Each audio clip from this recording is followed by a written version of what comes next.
Good morning, everyone, and welcome to the Metro Board activities for November 21. Thank you for joining us. And before we begin, we'll ask our Chief Safety and Readiness Officer, Teresa Impastato, to please provide today's safety contact. Thank you, Madam Chair. In the event of an alarm activation, we'll exit this conference room via the glass doors and proceed into the lobby where we'll await further instructions from the security team. If we are instructed to exit the building, I'll lead the group to our designated assembly point while the security team coordinates with first responders. There's an AED located at the entry desk, and in the event of a medical emergency, I'll retrieve the AED and render aid while awaiting emergency services. Lastly, restrooms are located in the vestibule area adjacent to this conference room. During the winter season, the region experiences severe weather events. When these events occur, metro platforms, escalators, rail cars, and bus surfaces can become wet and potentially lead to slips and falls. Being able to safely navigate all WMATA's vehicles and facilities is always of paramount concern, and we work around the clock to ensure safe conditions. Here are some tips for our customers for safely navigating the system during inclement weather. Plan extra time during your trip, as weather can disrupt transit. Metro Rail generally operates normally in inclement weather, but service changes may occur in severe conditions. Metro Bus may operate on detours, and Metro Access may modify service as roadway and walkway conditions require. When navigating rail stations, escalators, platforms, and buses, watch your step, do not rush, and pay attention to weather conditions and any wet floor signs in facilities. Use extra caution when walking on exposed surfaces, including parking lots, station platforms, and bus stops. Never run for a bus or train. If you're traveling with children, please hold their hand. Report any unsafe conditions or concerns to a uniformed WMATA employee, including station managers, police officers, or bus operators. Lastly, stay informed during weather events with Metro alerts and follow Metro on social media for any service change information. For additional safety tips, visit the WMATA Rider Guide. This concludes our safety contact. Thank you, Ms. Impastato. I'd like to welcome everyone to today's Metro Board meeting and to this meeting of the Board's Executive Committee. Thank you for joining us. Since this is our first public meeting of the day, I'll ask Ms. Ellison, our Board Corporate Secretary, to call the roll. I'll note that we're also joined today by some of our alternate board members for the two training items on our agenda. Thank you, Chair Santos. Present. Vice Chair Smedberg. Present. Vice Chair McAndrew. Here. Director Klein. Present. Director Haddon-Lowe. Present. Director Letourneau. Present. Director Drummer. Present. Director Martin Proctor. Good morning. Alternate Director Worth. Alternate Director Aguirre. Here. Alternate Director Goldman. Present. Alternate Director Alcorn. Here. Alternate Director Helfer. Present. And Chair, you have quorum. Thank you. So our first order of business today is to approve the agenda. We have today's agenda in front of us for approval. Are there any objections by members of the committee to the agenda? Hearing none, the agenda is approved as presented. Next, we'll go to the approval of minutes. We have the minutes of our November 7th meeting and executive session before us for approval. Excuse me. Are there any objections to the minutes as presented? Hearing none, we'll consider the minutes approved as presented. Okay. So our meeting today is a little bit different in that we have two training sessions on the agenda. Because the trainings are required for all board members, we're joined by our alternate board directors at today's meeting. And, but first, before we begin the training sessions, the committee will receive a report from our Inspector General. Then our first training today will focus on board member ethics responsibilities. The board's code of ethics requires that each member receive ethics training annually, and today's session fulfills that requirement. It also gives board members the opportunity to ask any questions they may have of the board's ethics officer, Phil Staub. The second training session covers audit awareness. Liz Sullivan, Vice President and Chief Risk and Audit Officer, will be conducting today's training, which will focus on the board's roles and responsibilities for enterprise risk management. Following these trainings, the alternate directors can log off or step away from the dais and will no longer participate in today's meeting. And at this point, I will turn the floor over to our Inspector General, Ms. Zamarin, to please provide an overview of her report to the board.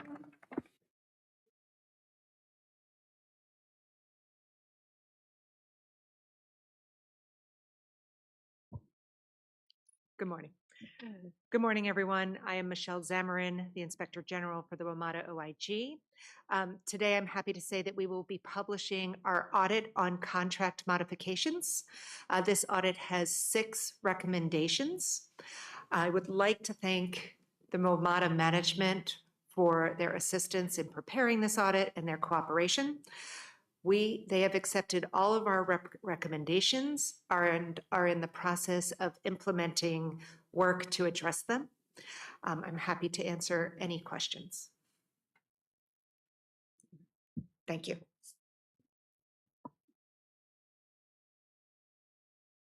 Okay, so if there's no questions. Okay. Next, we'll turn it over to start our board ethics training.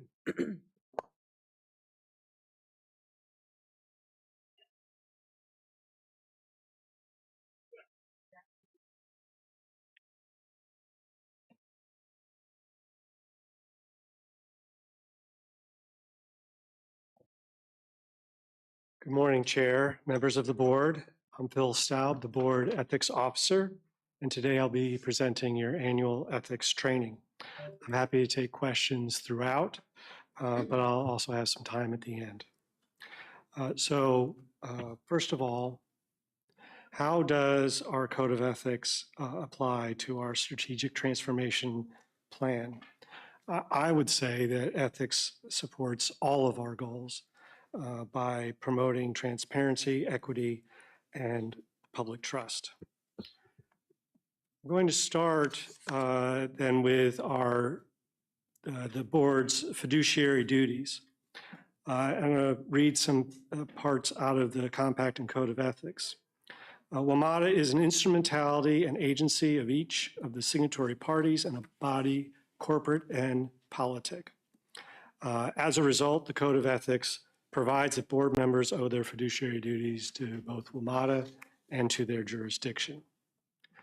The code then goes on to break fiduciary duties into 4 specific ones, and I'd like to take each one at a time. First of all, the duty of loyalty, which is to act in the best interest of WMATA and of your jurisdiction in good faith and do so objectively and independently. In short, board members put WMATA and their jurisdiction first before all other interests. Secondly, the duty of confidentiality, which is to keep confidential all non-public information learned through board service. The board is to provide non-public information like with personnel matters and negotiation strategy. Disclosure of this information outside WMATA could violate law or result in the loss of privilege. Third, the duty of care, which the code defines as acting with appropriate attention and being fully apprised of all reasonably available information, meaning that when participating as a director, you of course attend board meetings, review board materials, ask questions, that sort of thing. I view this as basically a due diligence requirement.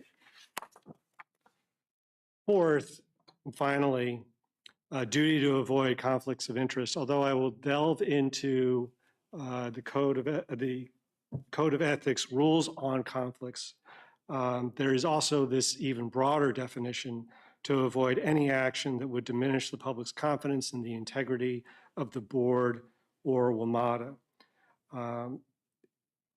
That said, let's get into how the code defines conflict of interest. It is one definition, but I would view it as 2 parts. It states when a board member's ability to perform their duties fairly and objectively would be compromised, including but not limited to when a board member has a substantial interest or duty in an interested party. I'd like to take that second part first. These are defined terms. Substantial interest or duty covers things like ownership, income, employment, financial transactions, and duties to others, not only of board members themselves, but of their household members as well. When those are owed toward an interested party, there is a potential conflict of interest. And by interested party, as you might guess, we are talking about vendors or prospective vendors, entities that have interests that can be directly affected by metro decisions or receive a benefit or detriment from board action. But not every conflict fits in that part, is a substantial interest or duty in an interested party. Sometimes a conflict can arise solely because it would interfere with the ability to participate fairly and objectively. For instance, a board member whose family member is employed by an interested party, that would meet that second definition of a conflict of interest. It would be a substantial interest or duty in an interested party. A board member whose, say, cousin is employed by an interested party might not meet that definition, strictly speaking, but it could still present a situation where their duties to be fair and objective in all matters would be compromised. So what do you do about a conflict of interest? There are 2 approaches. One, a board member can choose to choose recusal. That means that the board member will not participate in the matter. That includes a public session, a closed session, or outside of any board meeting. The board member is altogether not participating in the matter. There's no approval process for that. It is just something that the board member submits to the chair and is read into the record. The second way to resolve conflict is by a declaration in lieu of recusal. That does have somewhat of a process involved. The board member first consults with the ethics officer and gets a recommendation. It is then subject to board approval. Due to this process, we ask the board members try to identify situations in which they would like to participate, notwithstanding a conflict of interest, as soon as possible. And of course, the very nature of this is to permit the board member to participate in the matter. These methods of resolving conflicts deal with conflicts under the Code of Ethics. I'll just note quickly that the compact also has a rule on certain financial interests that constitute a conflict. Those are not subject to this process. If you encounter those situations or think you might be encountering one of those situations, I recommend that you speak either with me as ethics officer or with Patty Lee, general counsel. Switch topics now and move on to gifts. The general rule is that board members do not solicit or accept gifts from prohibited sources. You hear that I've used a different word there than I have been. I've been talking about interested parties. A prohibited source includes interested parties, but also when a gift is being given under circumstances that reveal that it's being given because you are a board member. Something perhaps that's directed to each of you as board members would fall into that sort of category. There are exceptions that allow board members to accept gifts, but our rules require that you always disclose those gifts, even if they do meet an exception. And our gift rules apply to board members' household members equally. Speaking of disclosures, just quickly, I think you're all very aware of the annual disclosure statement that you submit. In addition to that, you have an obligation under the Code of Ethics to update your disclosure within 10 days of any changes to your reported interests. And as I just mentioned, there's also the gift disclosure. Let me move on to some scenarios to make this a little more practical. In the first scenario, the board member is at an APTA conference. On the agenda, there is a snack break sponsored by a WMATA contractor. And the board member asks, can I attend and have the snacks?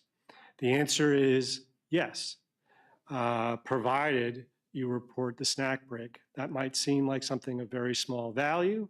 However, our rule is to report any gift from a prohibited source. The WMATA contractor certainly is a prohibited source in this scenario. We recommend that you consult or seek ethics guidance to determine whether an exception applies. In this situation, the reason why the answer is yes is there is at least one exception that applies in the circumstance. Second scenario, the board member has been asked to speak at a meeting of the Annapolis transit enthusiasts and asked, can I do so without violating ethics rules? And the answer is yes. If you are participating as a private individual, we recommend that you state so at the meeting. And if ATE, the Annapolis Transit Enthusiasts, has positions contrary to Metro's, we recommend further that you report that for transparency's sake.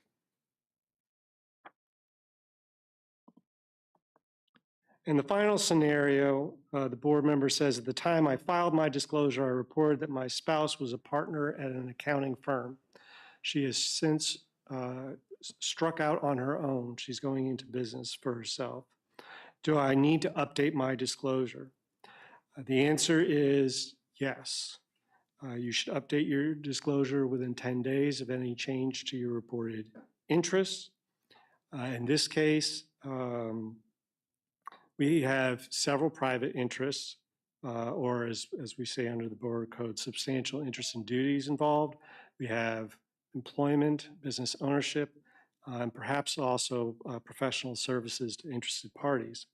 That would include those of your household members. So all of those will be updated in this situation. I encourage board members to view ethics compliance as a cycle, starting with reviewing the Code of Ethics. There's quite a bit more to the code than I've presented here today. I've just hit some of the highlights.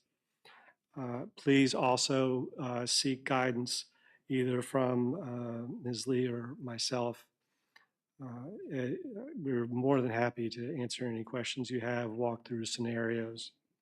I wouldn't be an ethics officer without suggesting to always err on the side of disclosure. That concludes my presentation. Are there any questions? Thank you, Phil. Does any board member online or in person have any questions? Director Klein? Thanks. Can you just go back to the slide on gifts and prohibited sources again for a second? And my question had to do with, so a gift from a prohibited source is generally prohibited unless there's an exception. It doesn't have to be because of the board member's position? That's right.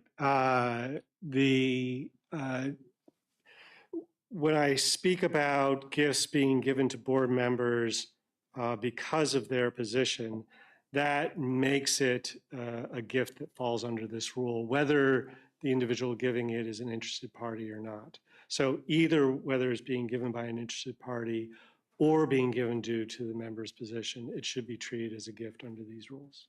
Thank you. I was curious because of the APTA example where clearly the snack break is not being given because of the board member's position, since it goes to everyone. But that's because it's an interested party sponsoring the event. That's right, because of the contractor. Exactly, that's the connection. Thank you for your question. Any other? Director Smedberg? Thank you, Madam Chair.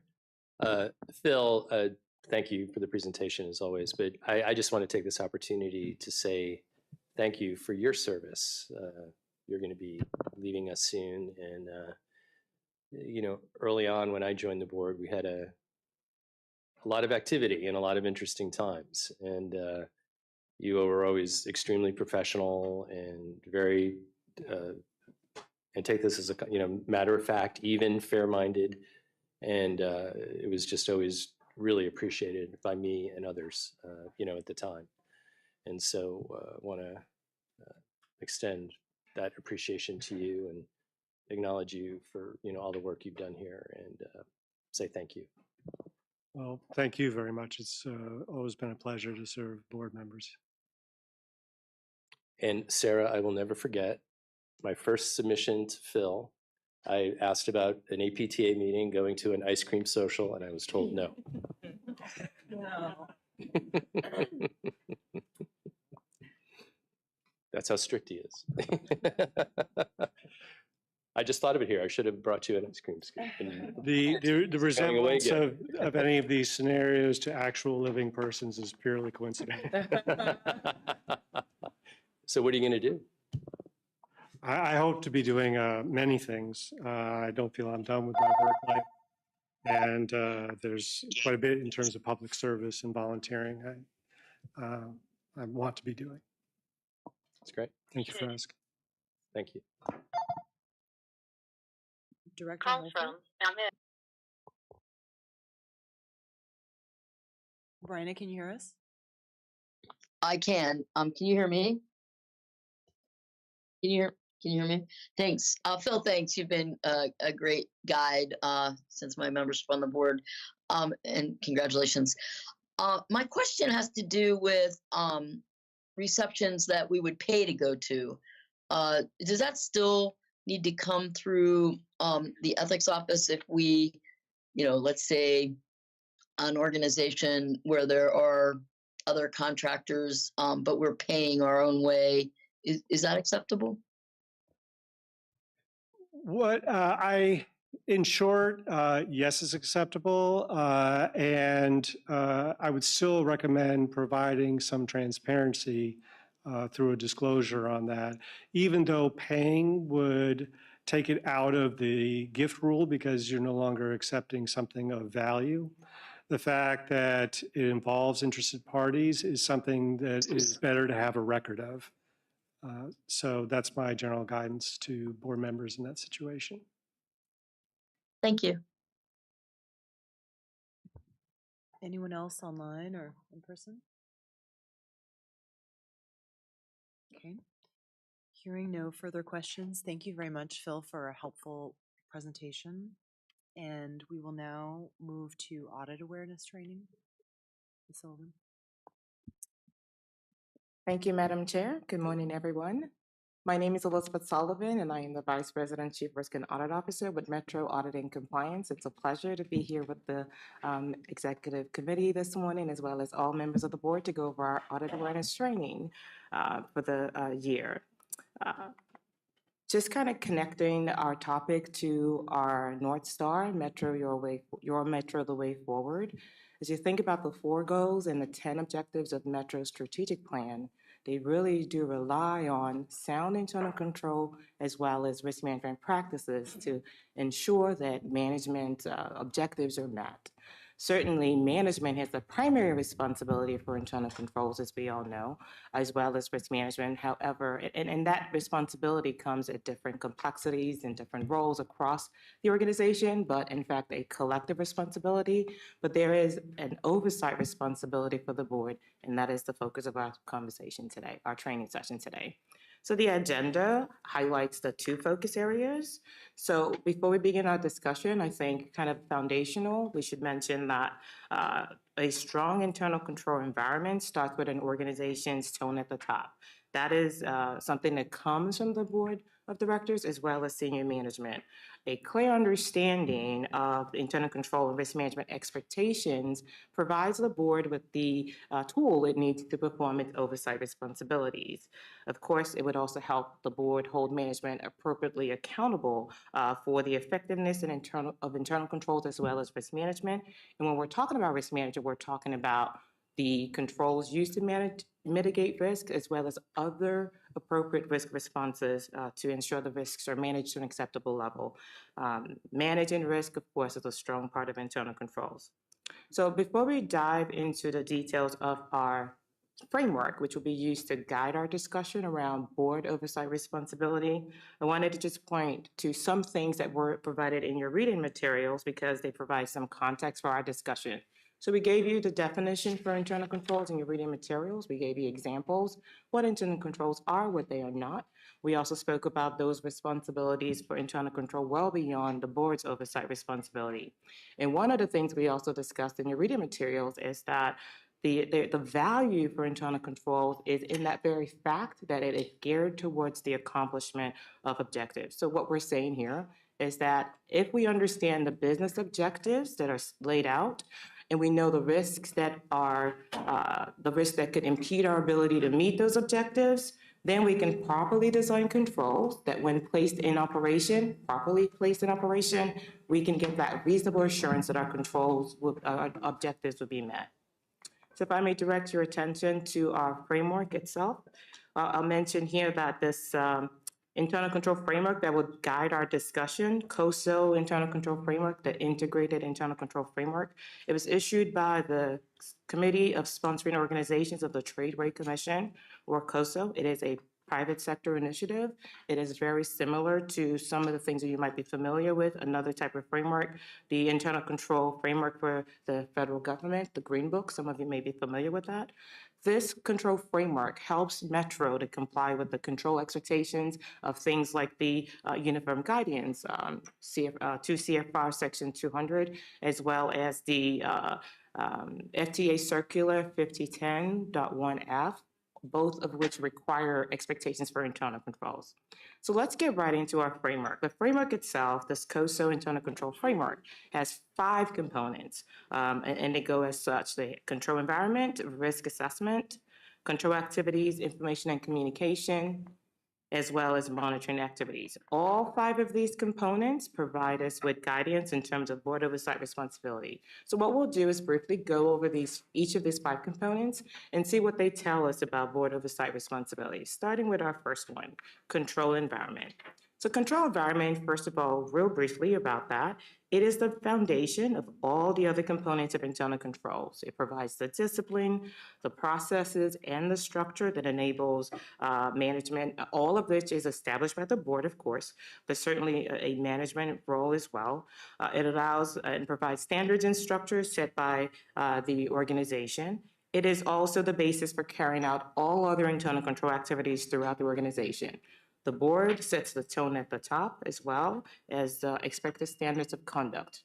So as you take a look at some of the board responsibilities outlined here, whether you're thinking about establishing oversight responsibilities, establishing or even championing integrity and ethical values, maintaining accountability structures for management, these are things that the board already takes on. These are clearly roles of the responsibilities. Establishing tone at the top is one that stands out. I know we've talked about that before, especially when it comes to ethical values. How much of a tone can the board give? The board just went over training for ethics, which makes everybody in the organization know that it is important to the board. So certainly setting the tone here at Metro. Our second control component is risk assessment. A little bit about this control component. Risk assessment covers the identification and analysis of relevant risks to the achievement of an organization's objectives. It forms the basis of how risks should be managed throughout the organization. A precondition for risk assessment, as we know it, is firmly establishing clear objectives, because that's how you understand what risks would matter to the organization. Objectives, of course, should be identified at different levels of the organization, because we would also want to identify risks at different levels of the organization. The risk assessment component also requires that we consider the possibility of change to our internal or external environment, and what that does in fact to the organization's risk profile. So as you take a look at some of the specific board oversight responsibilities guided by this component, I'm sure you would notice discussing risk to the achievement of objectives, evaluating potential impact of significant change, as well as others that are listed. These are activities that the board clearly takes on, specifically as you think about the different board level committees, as in those that we have today, the Executive Committee, the Finance and Capital Committee, the Safety and Operations Committee. These are different risk focus areas for the organization, and the board has clearly taken a role there, providing its oversight responsibility. Let's move to our third component of our framework, control activities. Control activities are those policies and procedures which help ensure that management's directives are carried out. They help ensure that the necessary actions are taken to address risks to the achievement of an organization's objectives. Control activities should be performed at various stages during processes within organizations, at various levels within organizations, which makes sense because we said earlier on, objectives are set at different levels of the organization. So when you think about our 4 objectives, our 10 objectives from our strategic plan, for example, consider some of the things that cascade down throughout the organization. Risks to meeting those objectives are identified, and of course, controls to manage those risks are also identified. Controls should take various forms. So if you refer back to your reading materials, we have different types of controls. Some of them are preventive in nature, which helps prevent things from happening. Controls could be detective in nature. Controls can also be manual versus automated. An example of a manual control would be something, a review of things of that nature.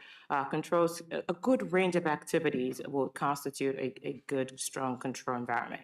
So here are some of the board oversight responsibilities that our framework guides us. So as you think about this, providing oversight to management in the development of control activities, making specific inquiries regarding the selection and deployment of control activities, especially when we're talking about significant risk areas. These are clearly activities that the board takes on now, and these are clearly roles of from an oversight standpoint for the board. Let's take a look at our fourth component, information and communication. This involves the identification, capture, and communication of data, as well as pertinent business information in a form and in a time frame that allows organizations to carry out their responsibilities. People in the organization need information necessary. We're also talking here about information and the manner it flows within the organization, so flowing up and down across throughout the organization.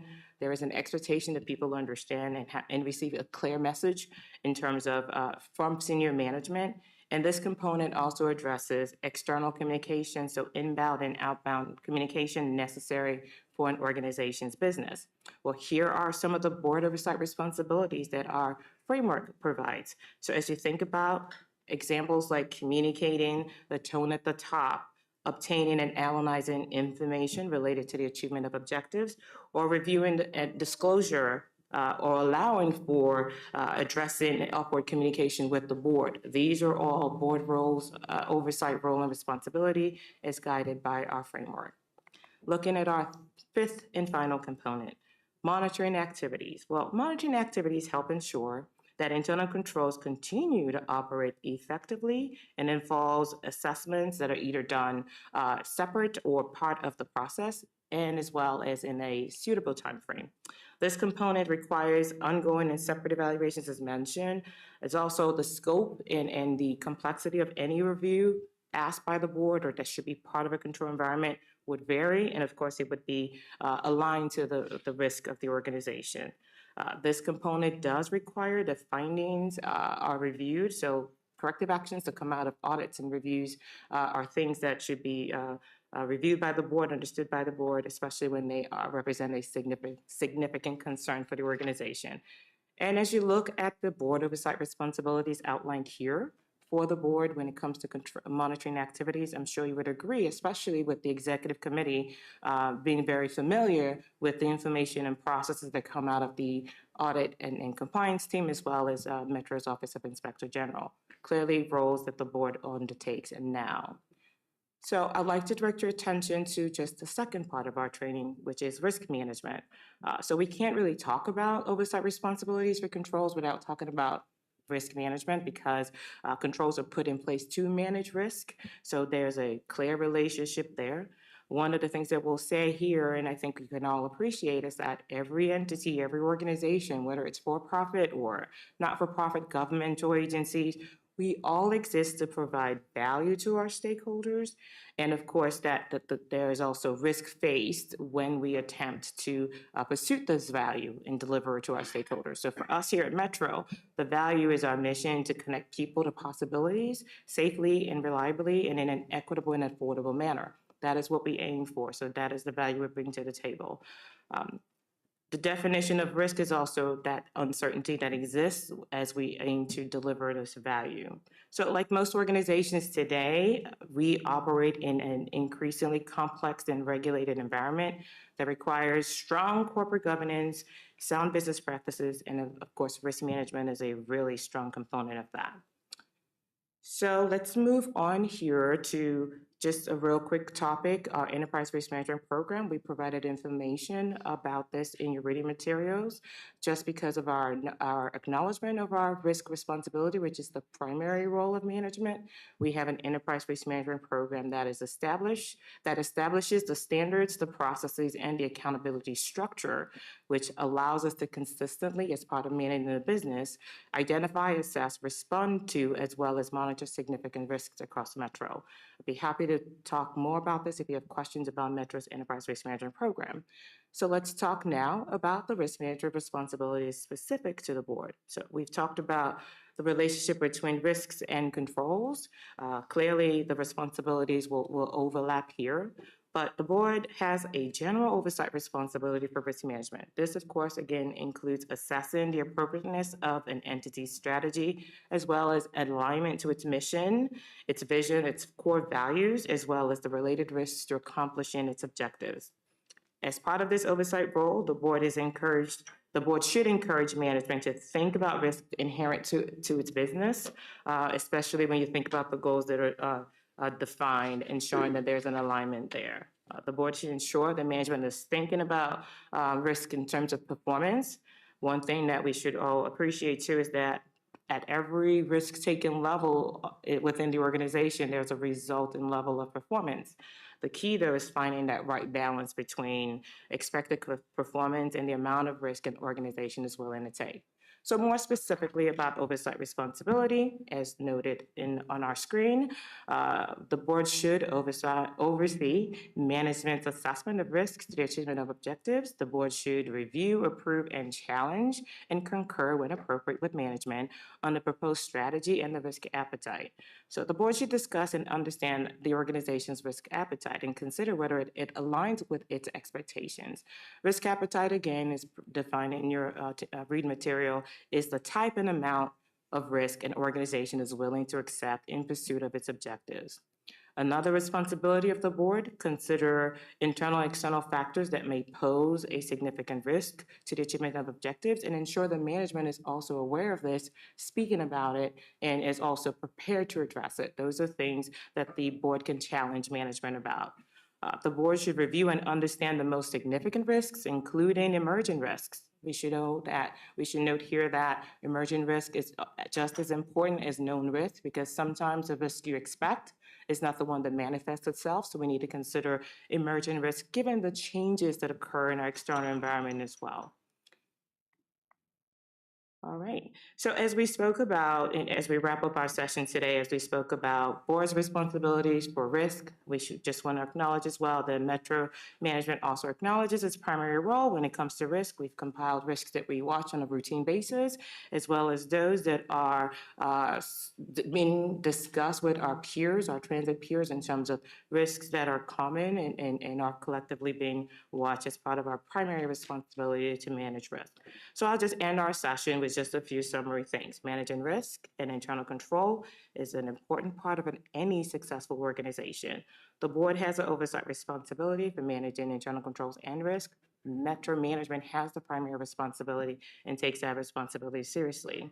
As part of that responsibility, when it comes to risk, the board's oversight responsibility, that is, the board should review, challenge, and concur when appropriate with management on proposed strategy, the risk appetite, alignment with strategy, as well as the business objectives that the organization has defined.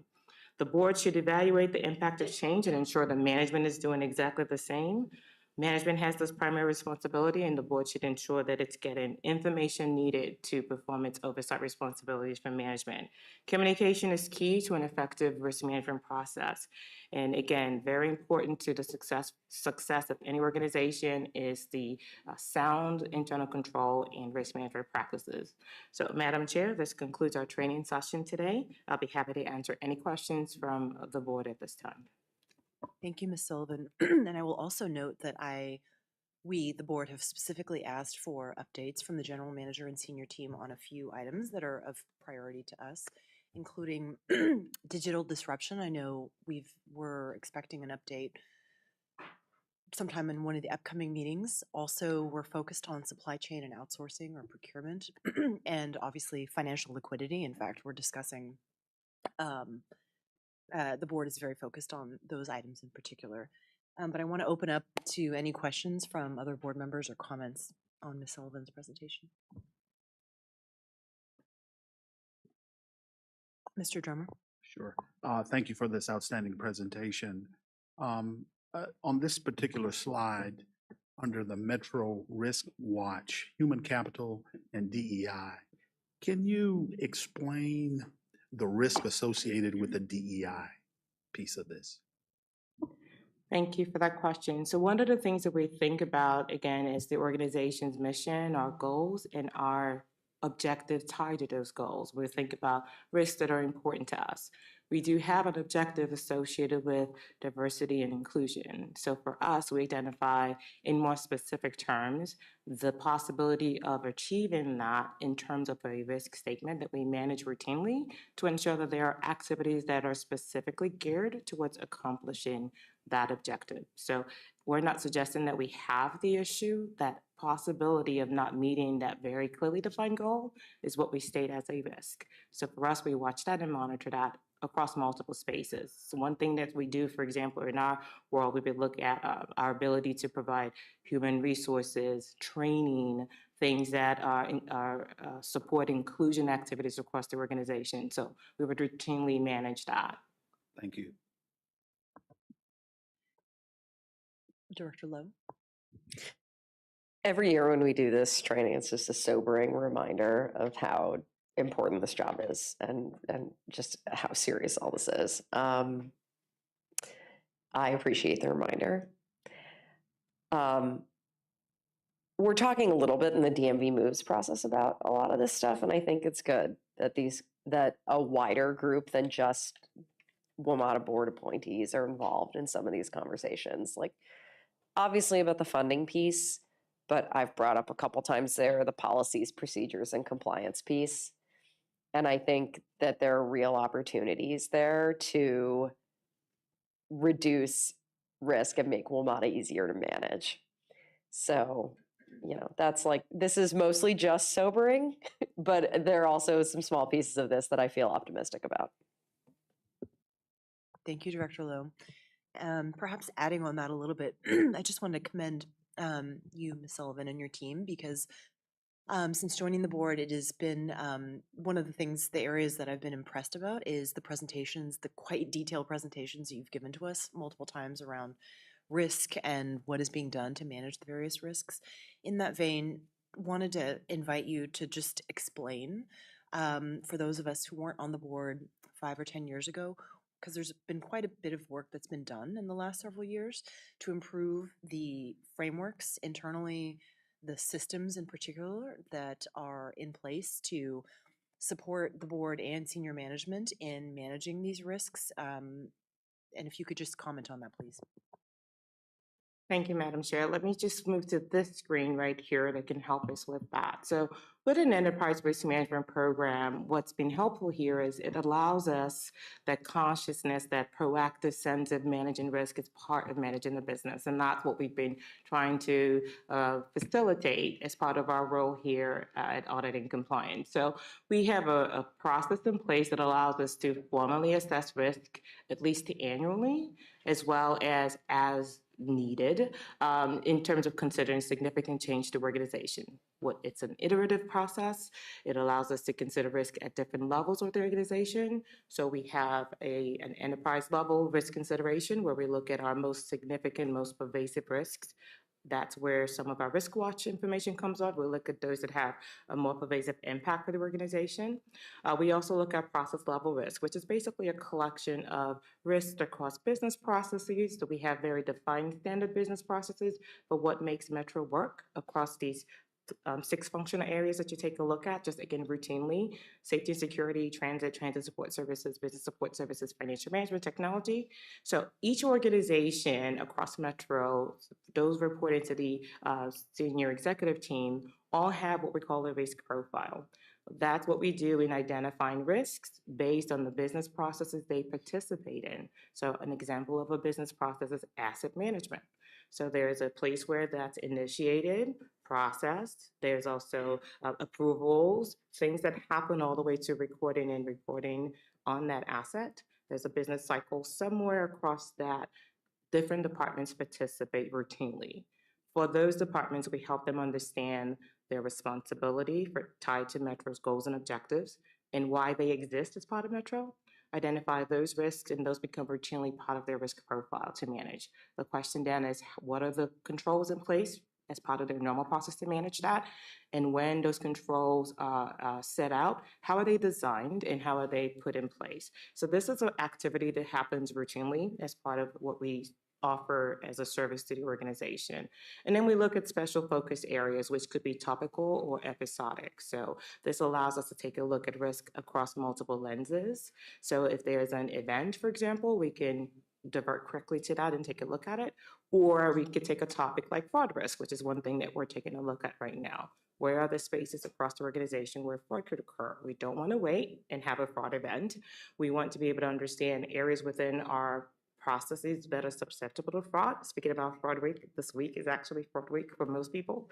It's nationally recognized. So just looking at things like that routinely so that we're more preventative in how we manage the process. So there's always value in an audit, which is part of what we do, but there's more value, in my opinion, in terms of helping and enabling the organization to proactively manage risk. We have an Executive Risk Management Committee, which is a committee of all executives. We meet quarterly. We just met on November 12th, I believe. Now the structure has now included an Executive Risk Management Council, which are leaders kind of one step down coming together for proper escalation and discussion of routine business risks, not because something happened, but because we want to be proactive in the way we approach the management of risk. We've defined our risk appetite across a continuum so that we are balanced in our risk taking. We call it optimizing risk management.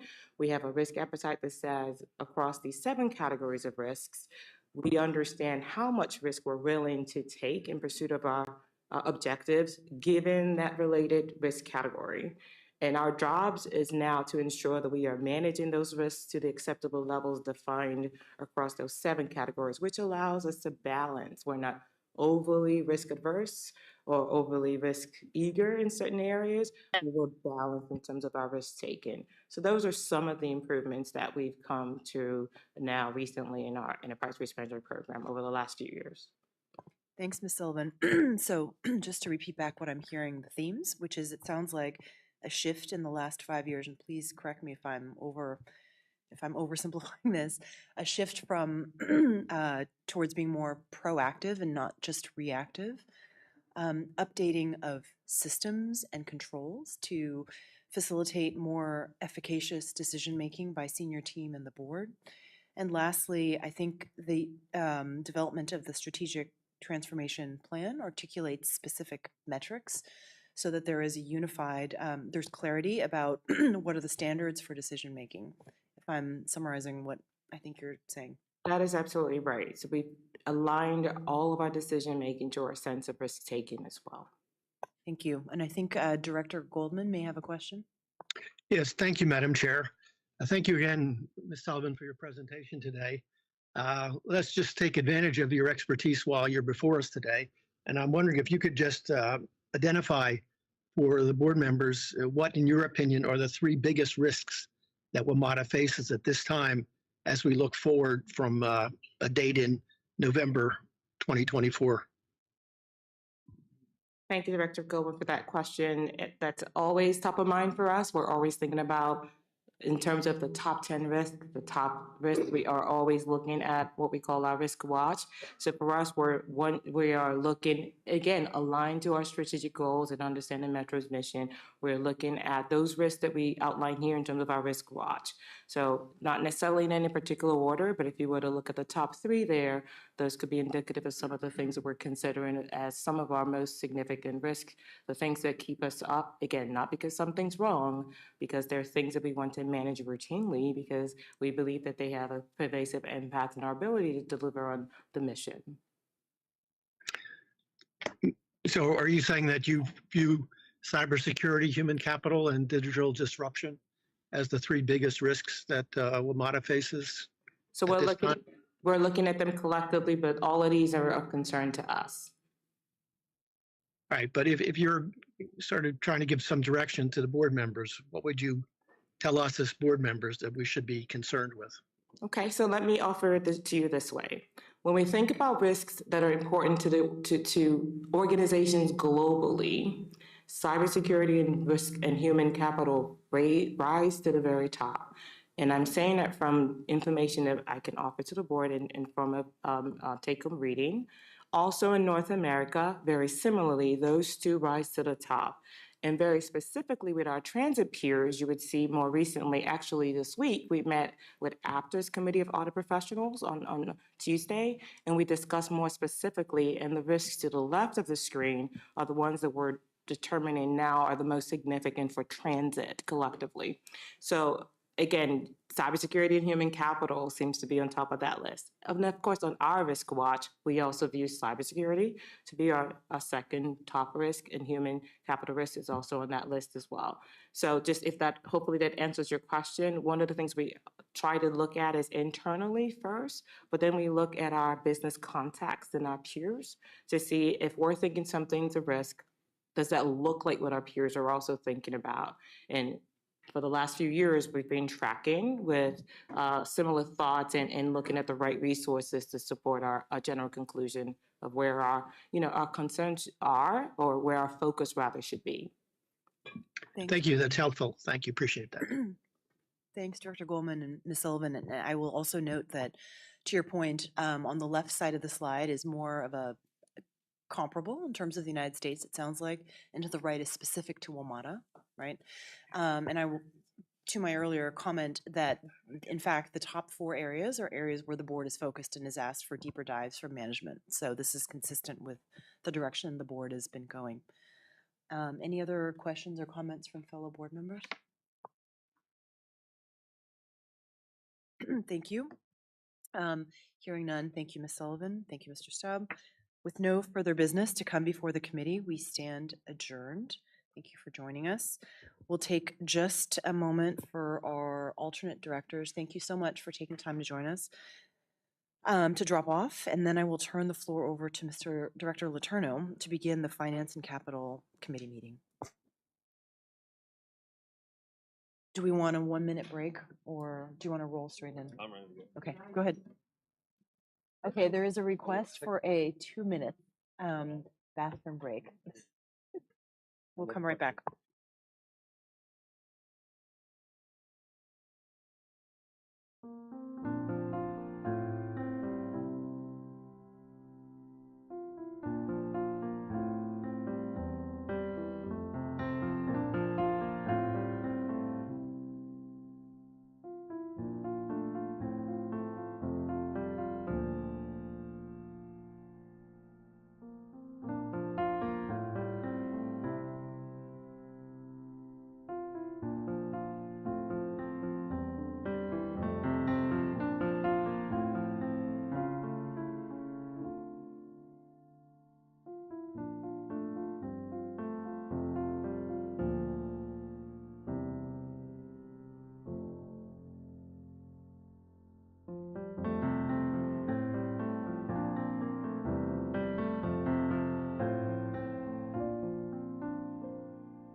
Finance and Capital Committee meeting.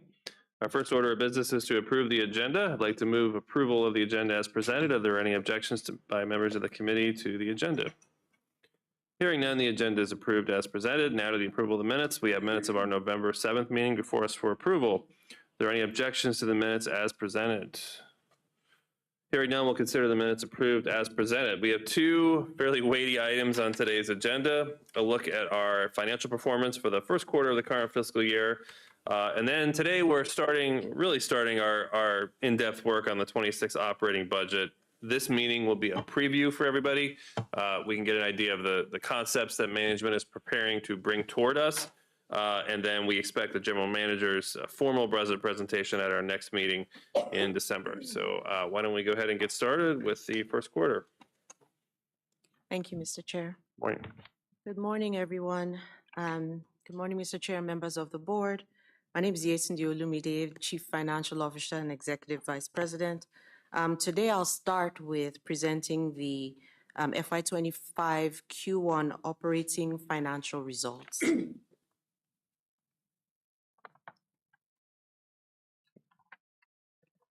So Metro's operating results from FY24 demonstrate our commitment to financial sustainability and emphasize Metro's commitment to transparency, accountability, and the strategic resource management.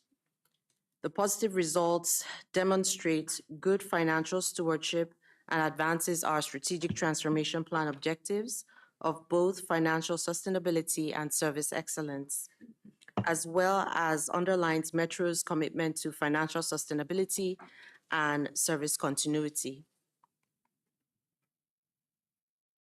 Metro ended the first quarter of FY25, $46 million favorable to budget. Revenue was favorable to budget by about $16 million due to higher paid rail ridership, which drove both passenger and parking revenues.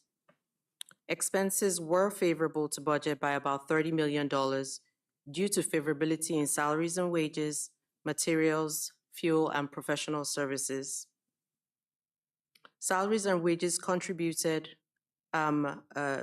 based on vacancies of about 10% or 1,300 positions. Services were favorable as well due to some tight management of staff augmentation.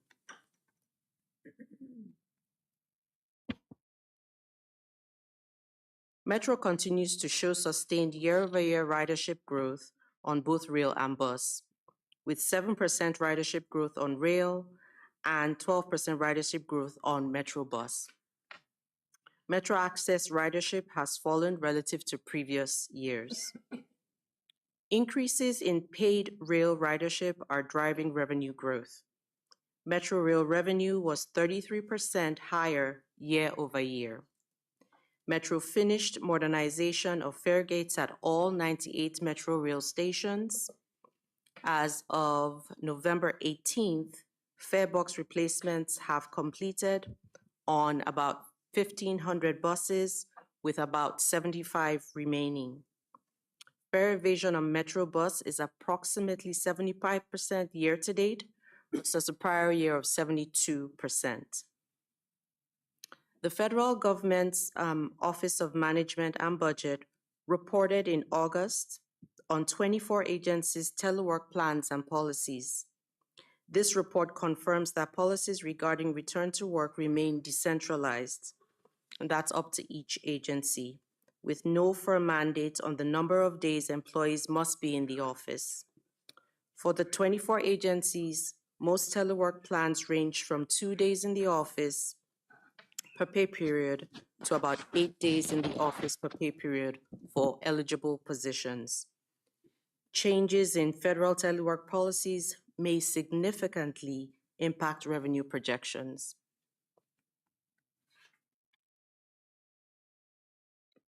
Operating revenue was 13.6% favorable to budget. Passenger revenues also favorable to budget, about $9.3 million, and non-passenger about $7.3 million. Management actions in the first quarter continue to reduce ongoing expenses. Operating expenses were favorable by about $30 million or 4.7% due to favorability in both personnel and non-personnel categories. Overall, vacancy rates of about 10% and associated salaries and wages cover offsets by overtime, cover leave, and those same vacancies. On the non-personnel side, we do have some favorability as well with the reduced staff augmentation, materials and supplies favorability as we continue to decommission some of our older rail cars, and some miscellaneous expenses associated with advertising costs.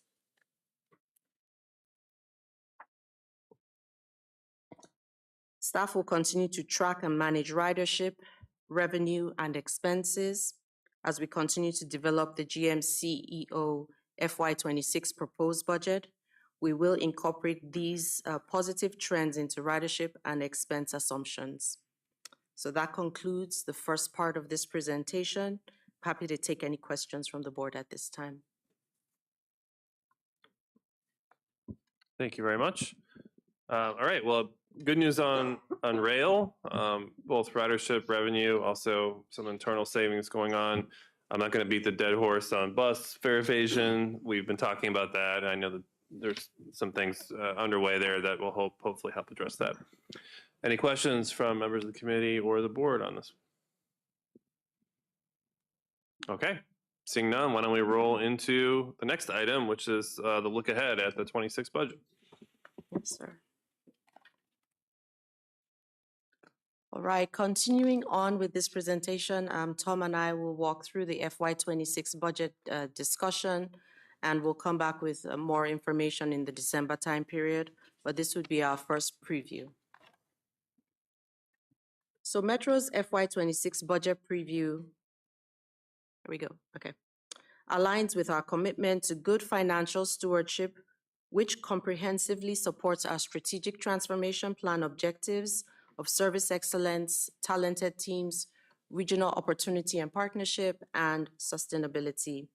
This demonstrates Metro's unwavering commitment to financial stability and service reliability and continuity as well. Metro is fundamental to this region's success and returns substantial economic and environmental benefits to the region. The FY26 budget will allow us to continue to support the region's goals. Now to talk about some budget drivers.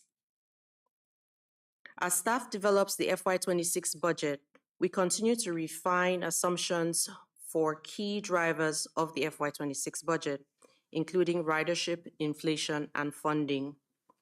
The strength in ridership growth over recent months has allowed for an increase in ridership assumptions.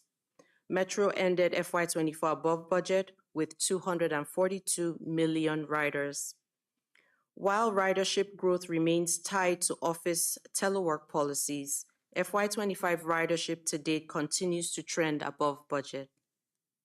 Staff continues to monitor inflation and predicts a 3% rise in costs in FY26, though the impacts of historically high inflation from recent years have increased baseline expenses.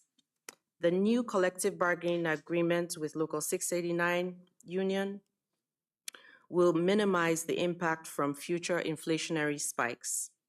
The FY26 budget will continue its use of preventive maintenance transfers to alleviate the strain on the operating budget. Staff continues to monitor the impact on the operating budget, on the capital budget.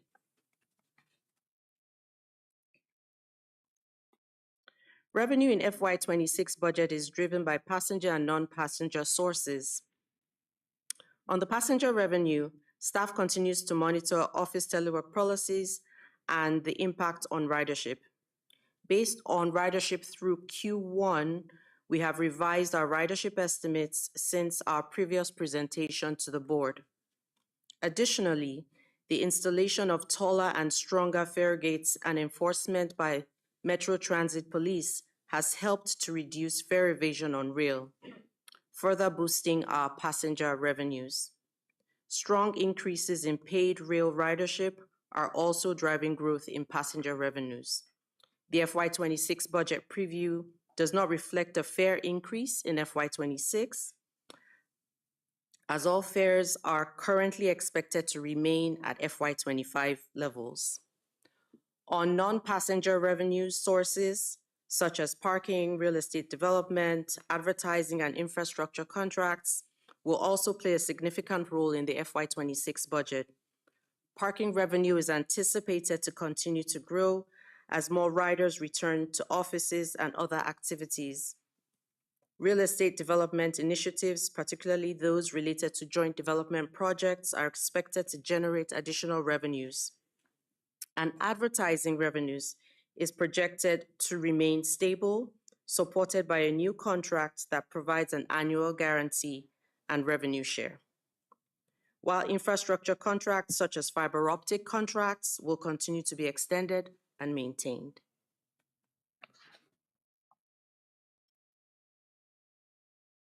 This slide outlines the key budget drivers for personnel and non-personnel expenses in FY26.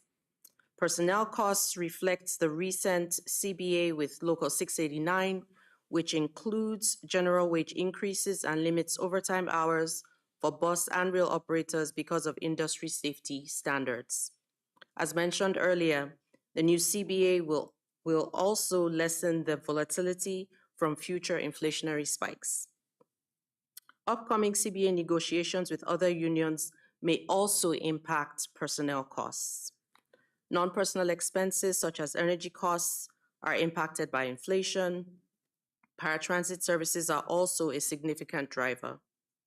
Historically high inflationary rates have increased base expenses. The inflation outlook for FY26 will use the latest CPI for expense assumptions for both personnel and non-personnel expenses. The CPI has been trending lower over the past year and is thus reflected in the FY26 budget. Staff will continue to monitor the CPI as well.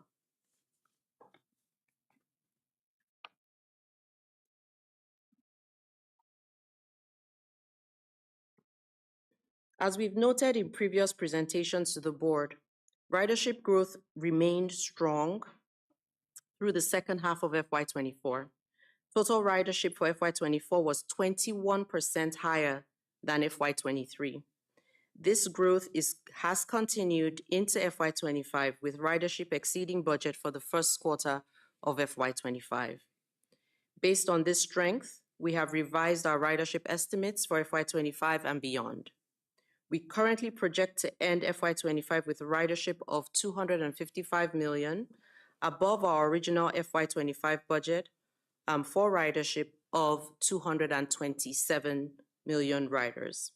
As such, the FY26 budget is built on the projection of 265 million riders, about 3.9% above FY25 reforecast and about 17% above the FY25 budget. Tom will now present the service and fare optimization. Thank you, Yetunde, and thank you, Mr. Chairman and members of the committee and the board. Again, Tom Webster, Chief of Planning and Performance here at Metro. So for FY26, Metro is planning service changes for both bus and rail that improve service for customers and make more efficient use of our existing and projected resources for next year.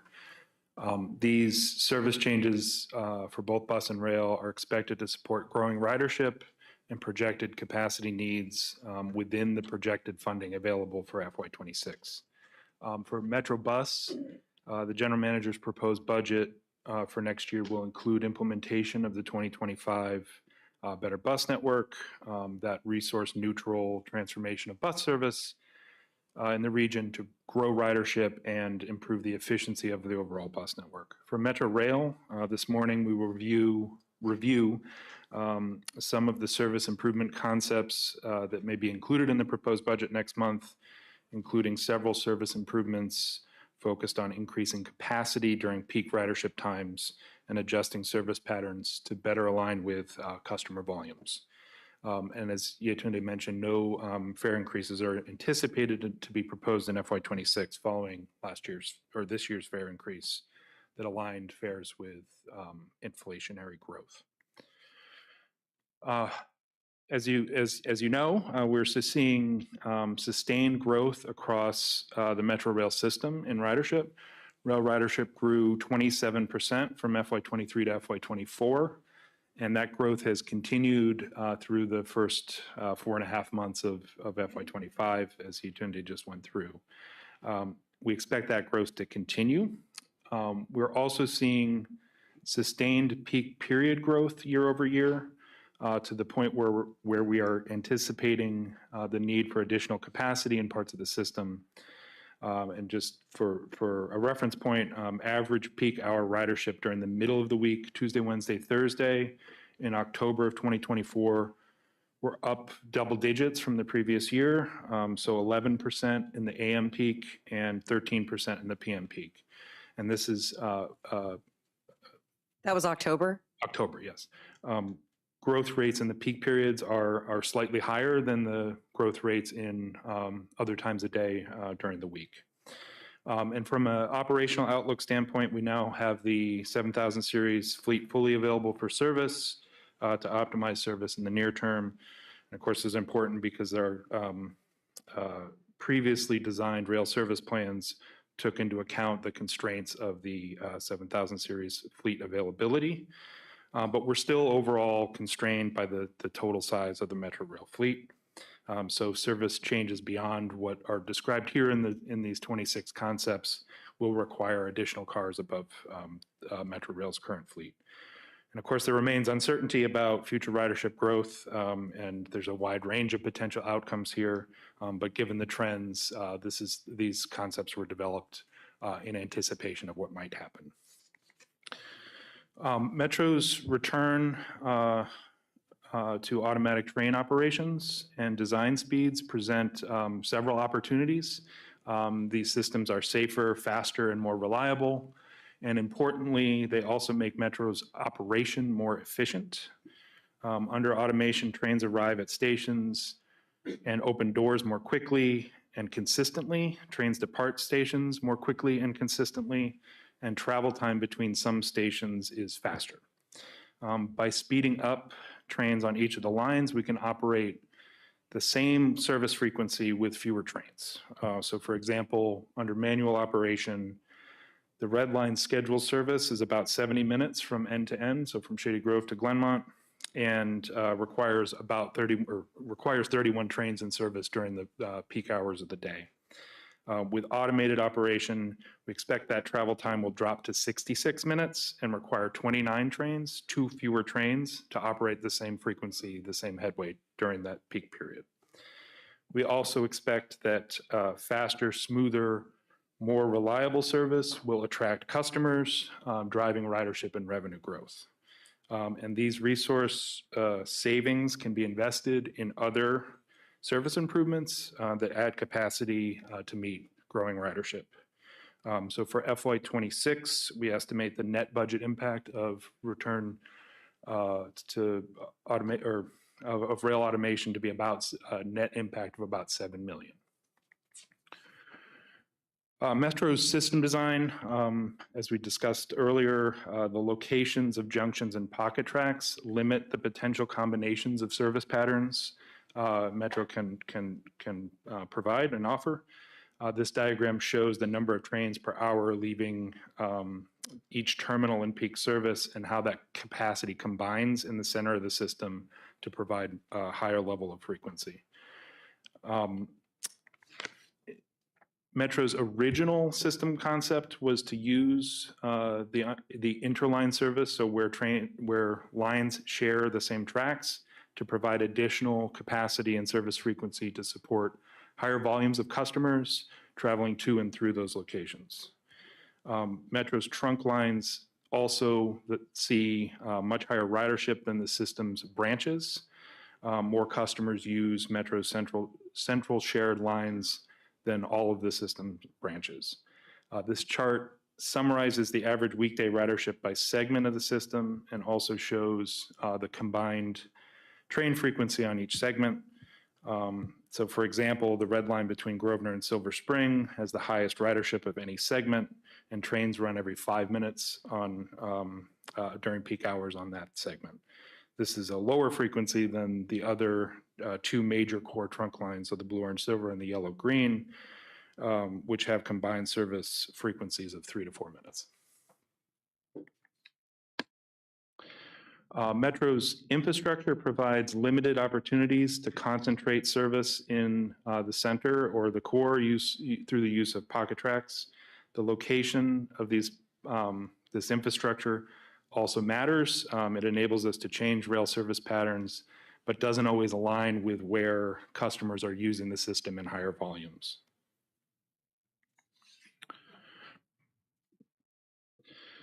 So our team has developed some service concepts for each of Metro's lines to address those growing ridership trends, and while considering the specific constraints and challenges of the system design and availability of resources.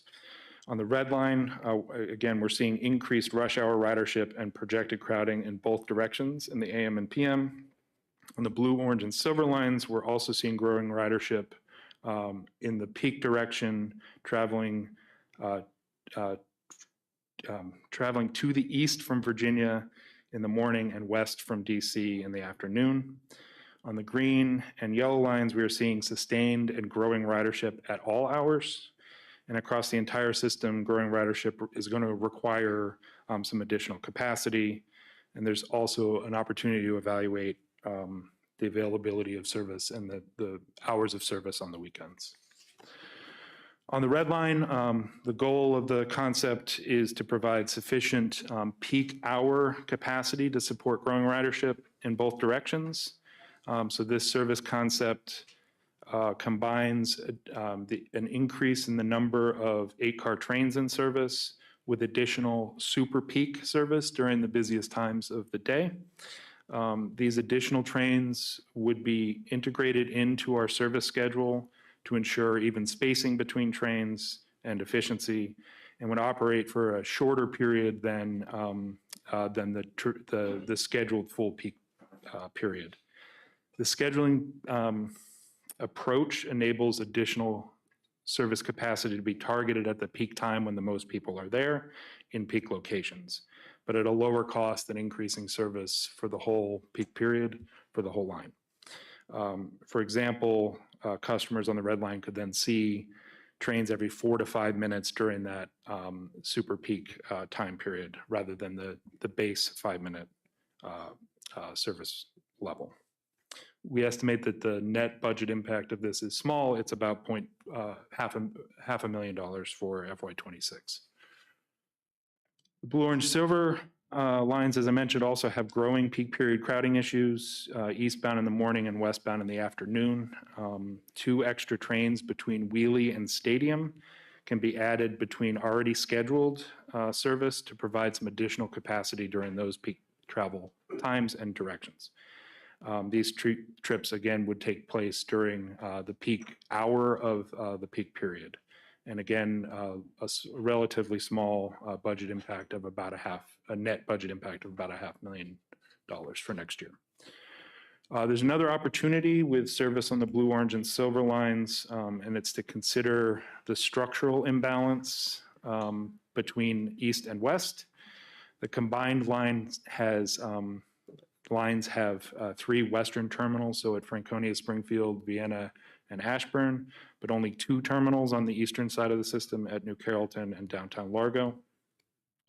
A previous slide showed that there's a similar level of ridership on the Minnesota Avenue to New Carrollton and the Benning Road to downtown Largo branches, but the downtown Largo branch has twice as much service frequency because of that imbalance. This concept would split the Silver Line between both eastern branches equally to provide similar levels of service throughout the day on the 2 branches. The proposal is basically cost neutral because it reallocates existing service, and it would help better serve communities to the east with more balanced service levels. On the green and yellow line, we have, as I mentioned, growing and a large customer base on the northern portion of the line. And there's an opportunity to increase service on the northern part without decreasing service on the southern branches. The previous slide with ridership numbers also showed high branch ridership on the green line north of Mount Vernon, which is almost as high as the interline service in Virginia between East Falls Church and Courthouse. More service can be added to serve these riders by having half of Yellow Line trains extend to Greenbelt instead of turning back at Mount Vernon Square. This would increase the average frequency of the service north of Mount Vernon Square to every 4 minutes, matching the current service frequency, again, between East Falls Church and Courthouse.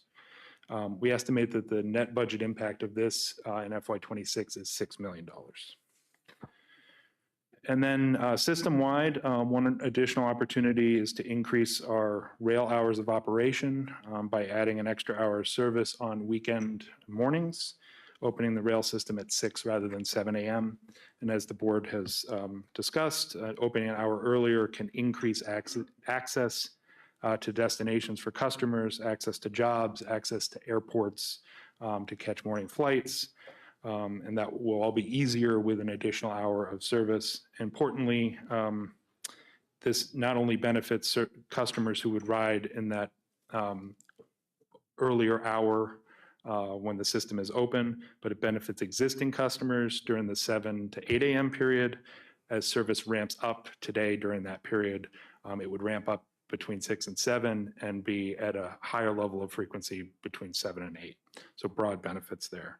When we're looking at overall weekend travel demand, cars, transit, the weekend morning window, 6 to 7 a.m. is the busiest travel period in the region when Metro Rail is not already open. There's also an opportunity in the future to consider opening an hour or closing an hour later on weekend nights, and that is really tied to our improving maintenance efficiency overnight on other days of the week. So together, and in summary, these service and capacity improvements are made possible without additional subsidy above what's projected for FY26 by the ongoing savings from the rail automation, as well as train length optimization. And the total package of concepts includes approximately 2.2% more rail service with the same level of resources projected for 26. I'll turn it back to the agenda. Thank you, Tom. Thank you, Tom. All right. Here we go. All right. So reliable funding is pivotal to Metro's ability to provide excellent service and sustain ridership growth. The structural operating deficit and its impacts are all well known. Additional investment from our jurisdictional partners in FY25 helped reduce the deficit. Unfortunately, it was not completely eliminated. Last February, we presented our FY25-26 budget plan. At that time, the operating deficit for FY26 was $227 million, and we anticipated using an additional $114 million in preventive maintenance transfers above the historical $60 million annually.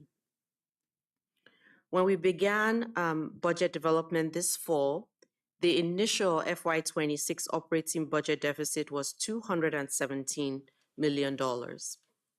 Based on the strength of ridership growth, Metro has revised its ridership and revenue forecasts, which reduced the initial gap by $22 million, primarily from FY26 trip forecast, increasing from 247 million trips to 265 million trips, as previously reviewed.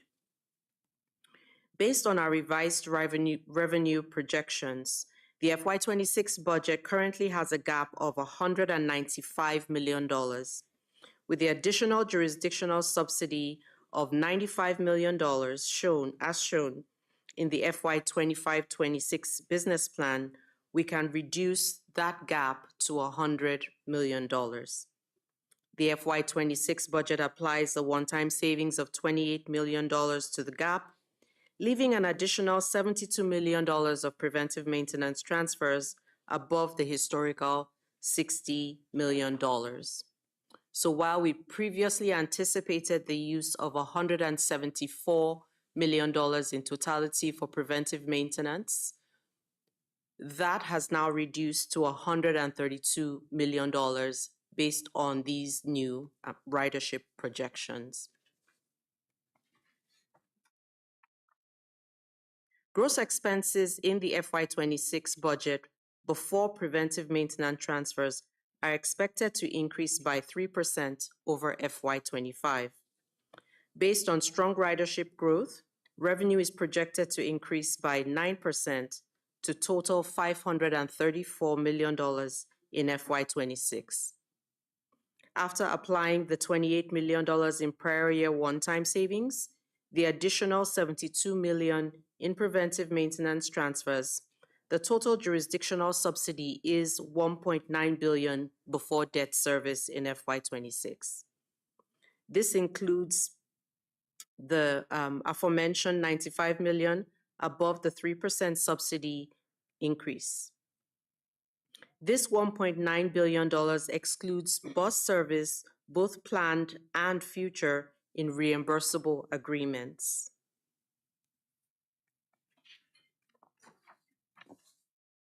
Staff continues to identify efficiencies and cost savings. Examples in the FY 26 budget include operational efficiencies gained through automatic train operations and the Better Bus Network redesign. In addition, internal efficiencies such as our vacancy management and the negotiation of our new CBAs to minimize the impact of future inflationary spikes are also projected to produce authority-wide savings. Now to talk about FY 27. The FY 27 forecast is for planning purposes only and is based on projected ridership, economic assumptions, and funding.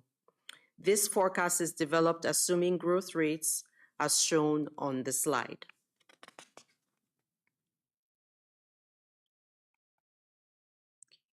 So we will return to the board on December 12th to present the GM's FY 26 proposed budget.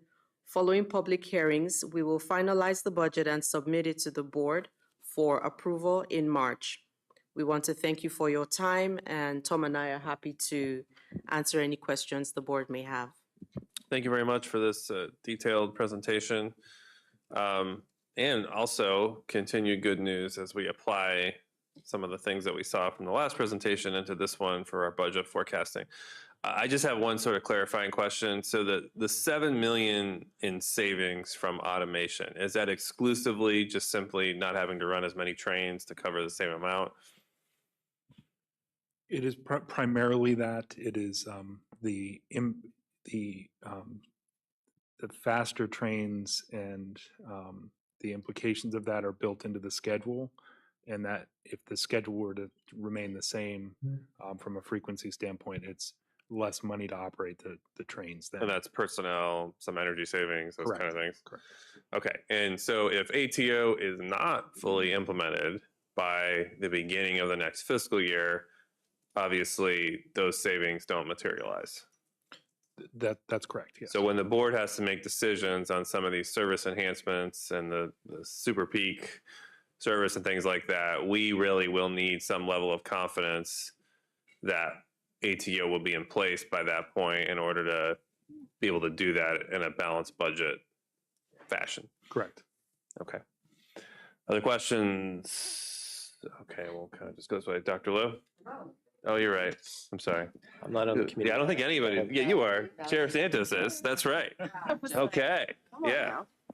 All right, so I would like to invite you to help put some of these numbers in context. So first of all, thank you very much. This is super helpful, and you've been working with us as a board, but also with the individual jurisdictions, and just want to acknowledge the patience and diligence with which you followed up on our questions, of which there have been many. So roughly, the numbers that you've given reflect a 75% subsidy operating costs, roughly. Could you just speak to the context? Is this typical for transit entities in the United States? You know, people look at these numbers and are concerned, right? One. And two, can you also put this in context in terms of return on investment? Because one of the challenges is that the value of Metro is beyond just obviously the direct return on investment of, okay, we pay for this and we get certain service. Again, putting in context the broader economic impact, the broader public good, if you could just comment on that. Thank you. Thank you for your question, Chair Santos. So just talking specifically about subsidy for a minute, the FY25 subsidy pre-debt service is right about $1.75 billion. What this preview shows for FY26 is about $1.9 billion. So cumulatively, that's like an 8% subsidy increase. However, 5% of that was already aforementioned in the 25-26 plan back in February, and that's $95 million. The balance of that is right on 3%.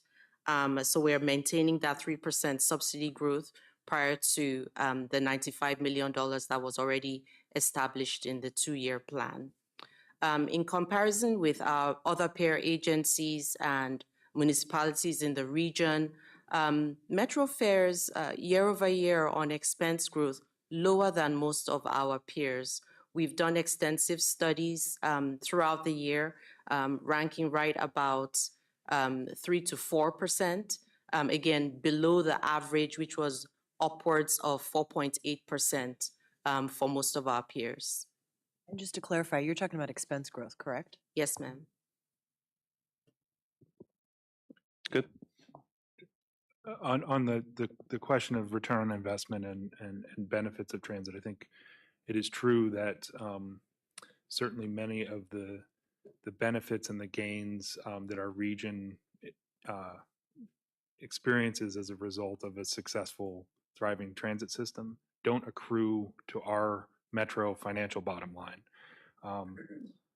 Increased tax revenues, environmental benefits, air quality,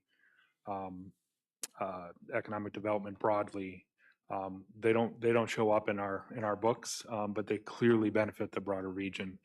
We had the summary slide again on the benefits of transit to the region that in this presentation, but the broader report attempts to highlight the financial return on investment and some of those return on investments that are non-financial over a longer period of time than a 1-year budget snapshot.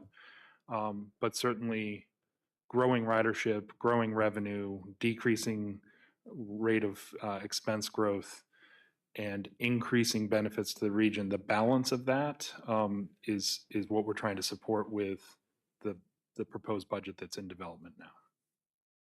Thank you. Okay. Other members of the committee, Director Klein. Yes, thank you. I'm trying to keep all the numbers in my head, but I just can't do it.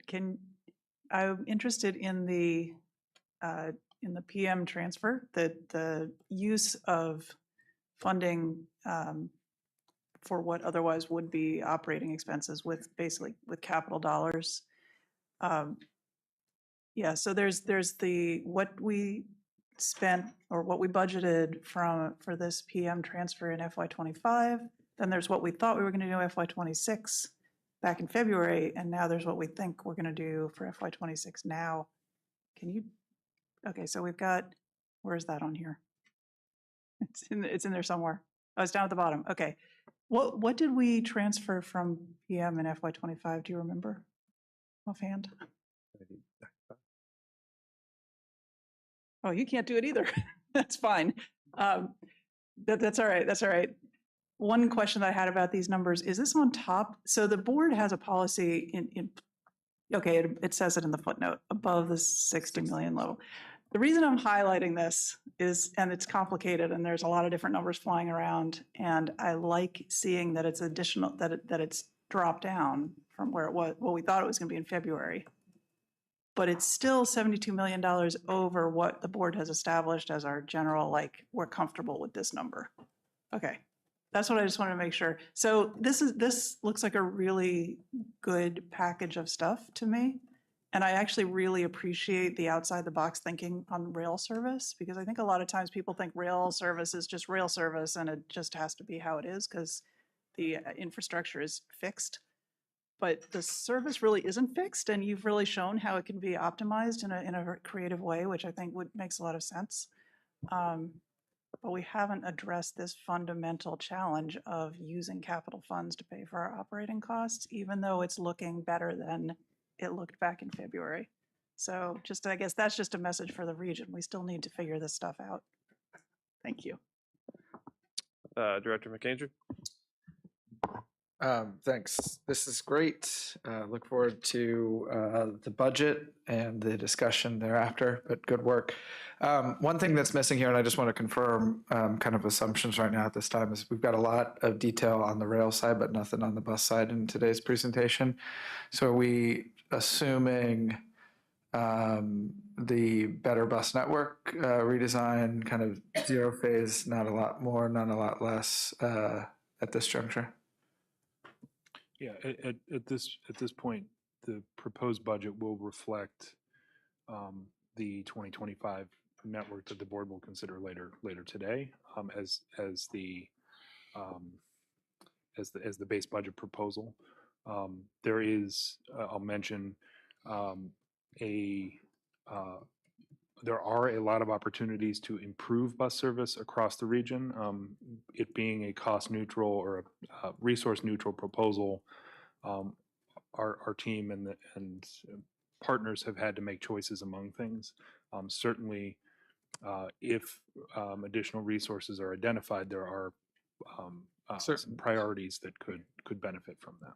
Definitely appreciate that. I just want to add a comment on it too. So the better bus network, and that's going to get committee voted. We appreciate that. Go in front of the board for consideration shortly. We haven't cut the blocks yet on that in the schedule, right? So we believe that there's still probably a little bit more efficiency, not a lot, that might provide a small opportunity on a couple routes for frequency that still fit in with our resource neutrality. And so we're going to do everything we can to if you take action to improve better bus, if we can get a couple more routes in the visionary network to go from a 30 to a 20 as an example and still be cost neutral, that will be in the GM's proposal. So the next month we're kind of like, is there any little juice left in that lemon to squeeze to get a couple more routes to have just a little bit better frequency on that? And so that's the mechanical work that team is working on right now. It's not a lemon. It's something way more delicious than that. Okay. I leave all food analogies to you, Dr. Thank you. Director Smedberg. Thank you, Mr. Chair. Thank you for the presentation. This obviously is very helpful. But Tom and Yatende, I have a question. We have several big events the first 6 months of this coming calendar year. How do you account for something like that in, specifically, World Pride, where you've got a 2.5-week period with potentially up to 3 million people over a period of time in the city? How is that factored into, some of the considerations here for the upcoming budget? Because that's something unusual. We're used to Cherry Blossom, we're used to the inauguration, but they too, and other potential events in and around those times are going to be impacting things, obviously. Absolutely. Thank you for your question, Mr. Smedberg. So Q1 results were really positive. Lots of favorability on ridership and revenue, and also savings on expenses to the tune of about the 46 million previously discussed. So I'm expecting seasonality as we move forward. I said earlier, I'm not going to run away with that 46 million expectation for each let's hope quarter not. as we go through the year. But there are several special events coming up in winter and spring. The expectation is that we will be able to cover the expenses associated with those special events coming up based on the favorability we've seen in Q1 and what we're starting to see in Q2 as well. Some of the special events also are estimated to drive ridership above even the budgeted levels that we're seeing now and the experience we're having now. So that also bring in additional revenues to offset those expenses. Great. The only comment I'd like to make on that, Board Member Smedberg, is every time we have a big event in this region, people also leave. So inauguration week, some people that normally commute downtown won't commute downtown. When we have World Pride, some people that normally are here will say it's too busy, or I'm Airbnb-ing my house out and I'm going away. So it's hard for us to, the second part is we're gonna have to run more service. And that service costs a lot of money, and we're gonna have a lot of overtime to manage this event. So at net, if we have big events, we'll probably net maybe a little bit to the positive side, but weather impacts these things significantly as well. So we're gonna be, I think the correct way, cautiously optimistic, be conservative in our estimates, and we'd much rather come to the board at the close of the year and be up a few extra million than take it for granted and then have to do some type of reconciliation and draw more from PM.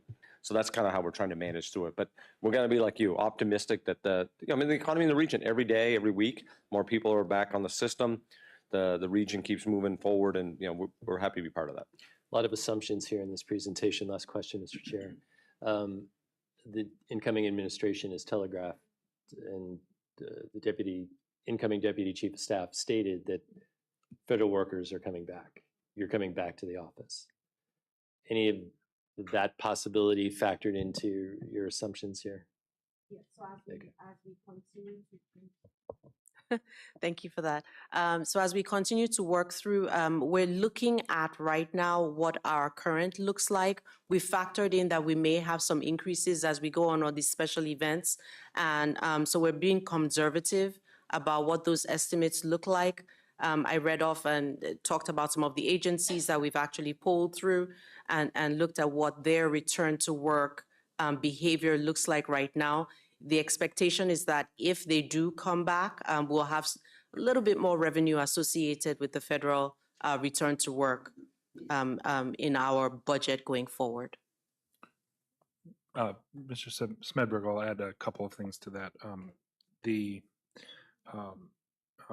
availability of our rail car fleet and recovery of our workforce levels following the hiring freeze or gradual recovery of that are allowing us now to implement our full service plan starting in December. And we mentioned a little bit today and earlier, part of the FY25 budget included some targeted efficiency reductions, including ramping up the number of 6-car trains relative to 8-car trains. We're actually operating fewer 8-car trains today than we anticipated in the budget. And as ridership grows, and particularly if it's commute ridership in those peak periods, we have room to increase the number of 8-car trains in the interim while we work towards next fiscal year. Okay. So there's some tools available to manage. Yeah. That's helpful. I didn't want to get too granular here today. We'll have multiple opportunities to do that, but that was certainly on my mind because I can't tell you how many times I've been on a platform and I'm like, darn, it's a 6-car train and everyone's running up to get past the line. So yeah, all right. Thank you, Mr. Chair. Okay. Dr. Lowe. Just don't wait at the back end of the platform. Okay. Anyway, this is my first time. This is the first time since I've been on the board that the entire 7K fleet's been available. So this just feels like a special day for me. I'm excited. I think the best thing about this budget from my perspective is obviously it's extremely fun to sit through presentations where actuals are favorable to budget. It's really easy to sit through that, right? But the best thing about this is how none of this today is the first time I'm seeing it. Randy, I just want to thank you, the entire senior leadership team, when I just think about how the board is operating now, it's not just like we have all the 7Ks and that's different from when I first got on the board. Like it's, like my attitude about reading a multi-100-page board book is totally different when I'm not getting it and seeing new information in there that I had never heard before. It is just so helpful that I've already had so much time to think about and understand some of these like fairly complex concepts. And so I just want to say how much I personally appreciate that. It makes being on this board a lot easier, more enjoyable, and it just helps. It helps me show up in the way that I feel like I need to be showing up, and I just really appreciate it. So I wanted to note that.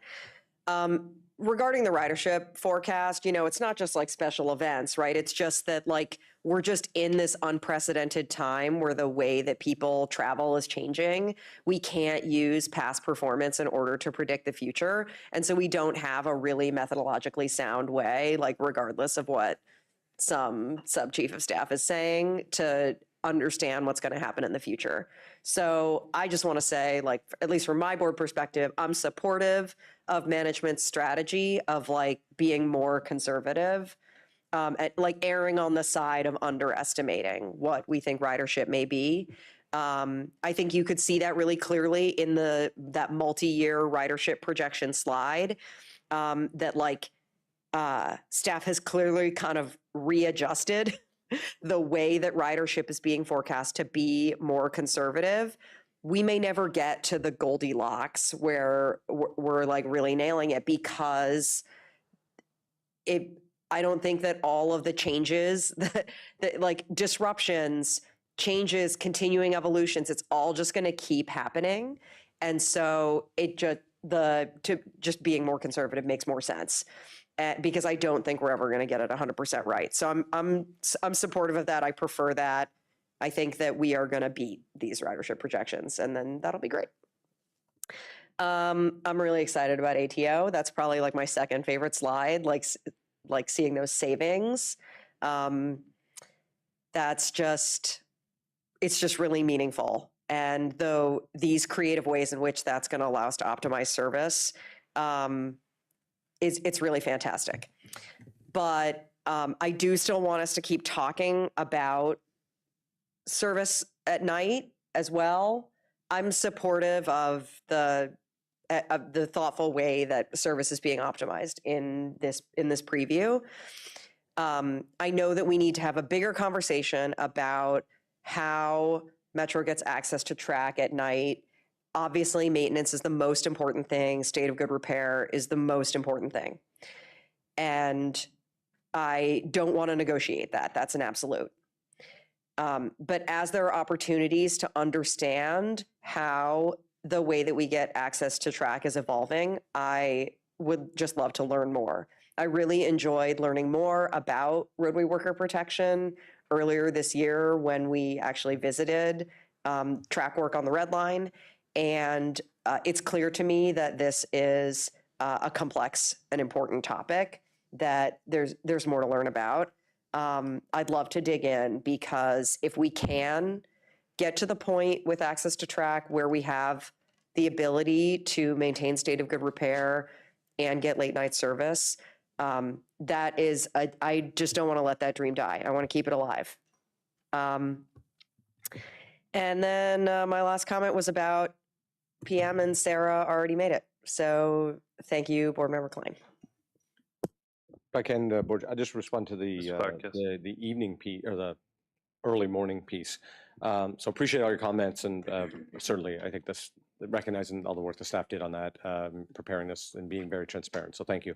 On the overnight piece, we're very close, if not there. We're kind of doing some final pieces, but what we call wrench time, overnight work, has improved very significantly, especially in the last year. We brought in an entire new process around that. We have a whole detailed kind of data-driven transparency piece. So Jordan, who's going to be up for the quarterly, that statistics group is working very tightly with Andy's kind of productivity group and capital, and with our control center, power and safety. We made some changes to that. In our new collective bargaining agreement, we had this non-revenue employee train that is actually being removed from the schedule, which is going to provide even a little bit more track access. So we don't really do that much work on a Friday, Saturday night now to begin with, because what we do are these targeted outages. So if it's not an emergency repair, our wrench time in the Friday, Saturday night is pretty limited. So we're very close, quite frankly. So it's not so much now really getting to that little bit of wrench time Friday, Saturday night. It's probably an extra $3 million, give or take, dollars to do that. So we'll take that thought that you gave. I don't know if board members have that thought as well, and contemplate that into the final GM proposal next month. But we believe we're very close on just optimizing maintenance. So it wouldn't be those 2 hours would really impact maintenance as much as it is, do we want to spend that little bit of extra money on the service overall? That's kind of, we're more certainly shifted to that is the bigger factor than the maintenance side at this point. So That's so interesting. Thank you. Okay, with no further comments on this topic, I will just take a prerogative for 1 second. I'm going to have to leave for another engagement in a few minutes here, and I'm going to miss the board vote on the subsidy. So I just in advance wanted to express my support for that and thank the board and staff for all the work that it took to get to that point. I know there was quite a bit of it. So appreciate that. And with no further. Madam Chair, if I could. And also acknowledge your work, Matt, to get us to that point as well while you're here still publicly. Thank you. Appreciate that. Okay, with no further business coming before the committee, we stand adjourned, and I'll turn the floor over to Mr. Drummer to begin the Safety and Operations Committee meeting. Thank you, Mr. Letourneau, and welcome to the Safety and Operations Committee meeting. Our first order of business is to approve the agenda. Are there any objections to the agenda by members of the committee? Hearing none, the agenda is approved. Now to approval of the minutes of our November 7th meeting. Are there any objections by members of the committee? Hearing none, we'll consider the minutes approved. We have one item on today's agenda, a quarterly update on Team Metro's progress in meeting performance targets. Without further comment, I'll ask Mr. Webster and Ms. Holt to start the presentation. Excellent. I'll get started. Hi, everyone. I'm Jordan Holt. I'm the Senior Director of Performance and Global Benchmarking. Here today to talk about our performance on our service excellence goal, covering the time period of July 1st, 2024 through September 30th, 2024. That's our first quarter of the fiscal year. Some highlights from the report. Every time I say this, I think I'm not going to be able to say it again, but I'm here to tell you we had record high customer satisfaction this quarter on bus and rail at 92% on rail and 83% on bus. So this is the highest that we've ever measured, which is amazing. I think that was also one of the reasons we have the second bullet here, was satisfied customers keep riding. So as you saw in prior presentations today, ridership growth has continued, with September marking 42 consecutive months. I'm also pleased to report that we've sustained these decreases in serious crime, Part 1 crime, that we saw in quarter 4 of fiscal year 24. That's continued through this first quarter of fiscal year 25. And when we compare where we are today to where we were this time last year when I was reporting out, we're down 40%. One area where we haven't been meeting the targets that we've set out is on-time performance. But we're partnering kind of regionally and with to advance systemic solutions in terms of both automation, which we've heard a bit about today, as well as bus priority. However, we did see improvements in another way that customers do kind of experience reliability, and that's the accuracy of the predictions that they receive on kind of when's the next bus, when's the next train arriving, and both of those two measures did improve. This is the full suite of KPIs that are in our strategic transformation plan related to the service excellence goal. When we look across them, we've either met the target or have made improvements compared to where we were last quarter for about 2/3 of them.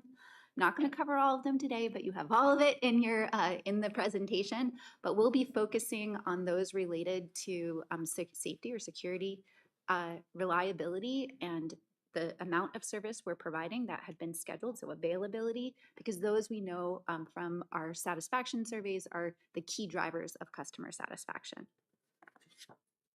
So moving on to customer satisfaction, I'm going to say this as many times as I can. So record highs on rail and bus, and we've also met target for Metro Access as well. I think this is really positive feedback that staff and leadership have been focusing on the right things, the things that matter to customers most.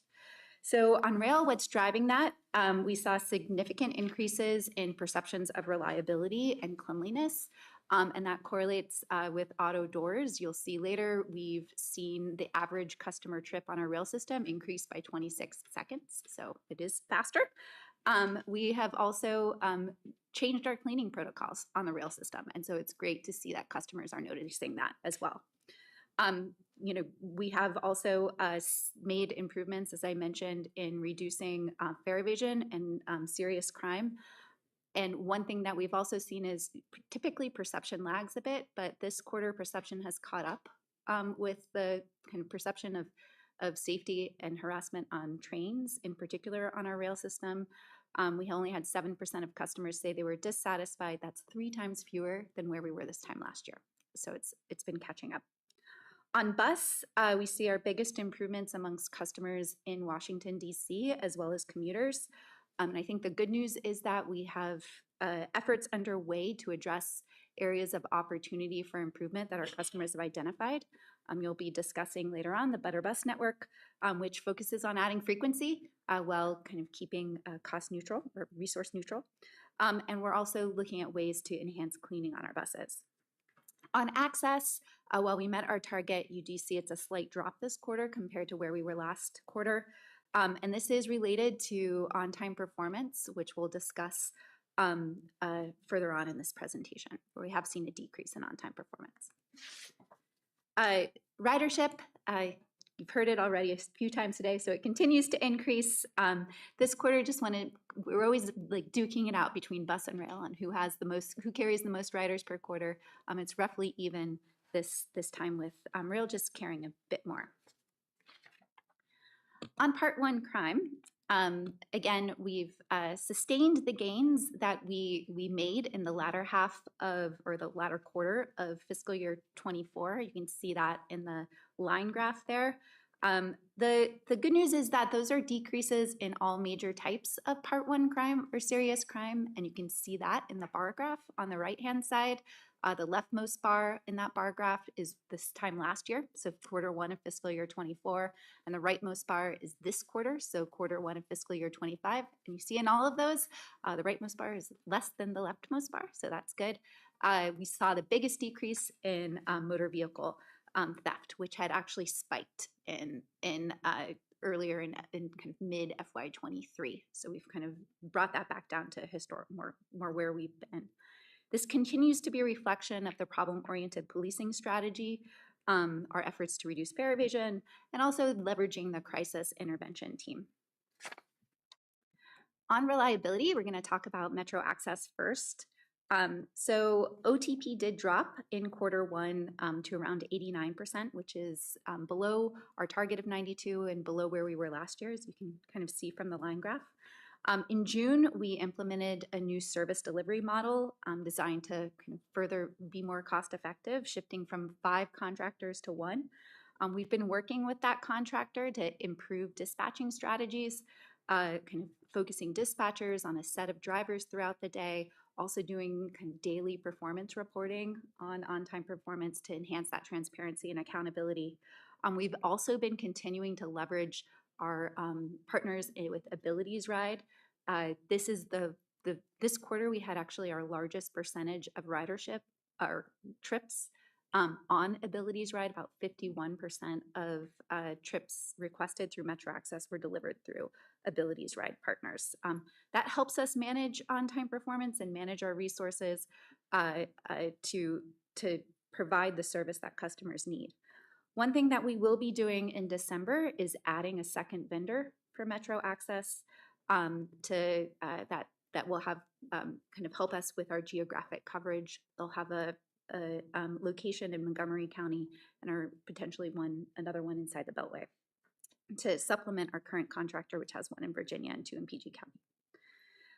Last board meeting, I think Director Klein, you asked, how does the length of Metro Access trips compare to to similar ones on bus and rail. So it is something we measure internally and can report out that 92% of the trips on Metro Access were faster, just as long as that equivalent trip on rail or bus. We have an internal target of 91%, so 92% exceeds that. Looking at how much of our service we're actually, the requested service that we're actually delivering, we did miss our target there. And a lot of the same drivers are the same as on-time performance. One of the main reasons customers elect not to take trips is that the driver arrived too far outside the pickup window. So the driver was late and the customer said, I don't need that trip anymore. So the things that we're doing to address on-time performance should make improvements here as well. On bus on-time performance, we also missed target here. As I've mentioned previously, you can see in that line graph that we do have seasonal trends here. We did see kind of a larger than typically expected decrease in September. We expected performance to drop in September as people kind of return to different routines from kind of summer vacations, school starts again, traffic picks up.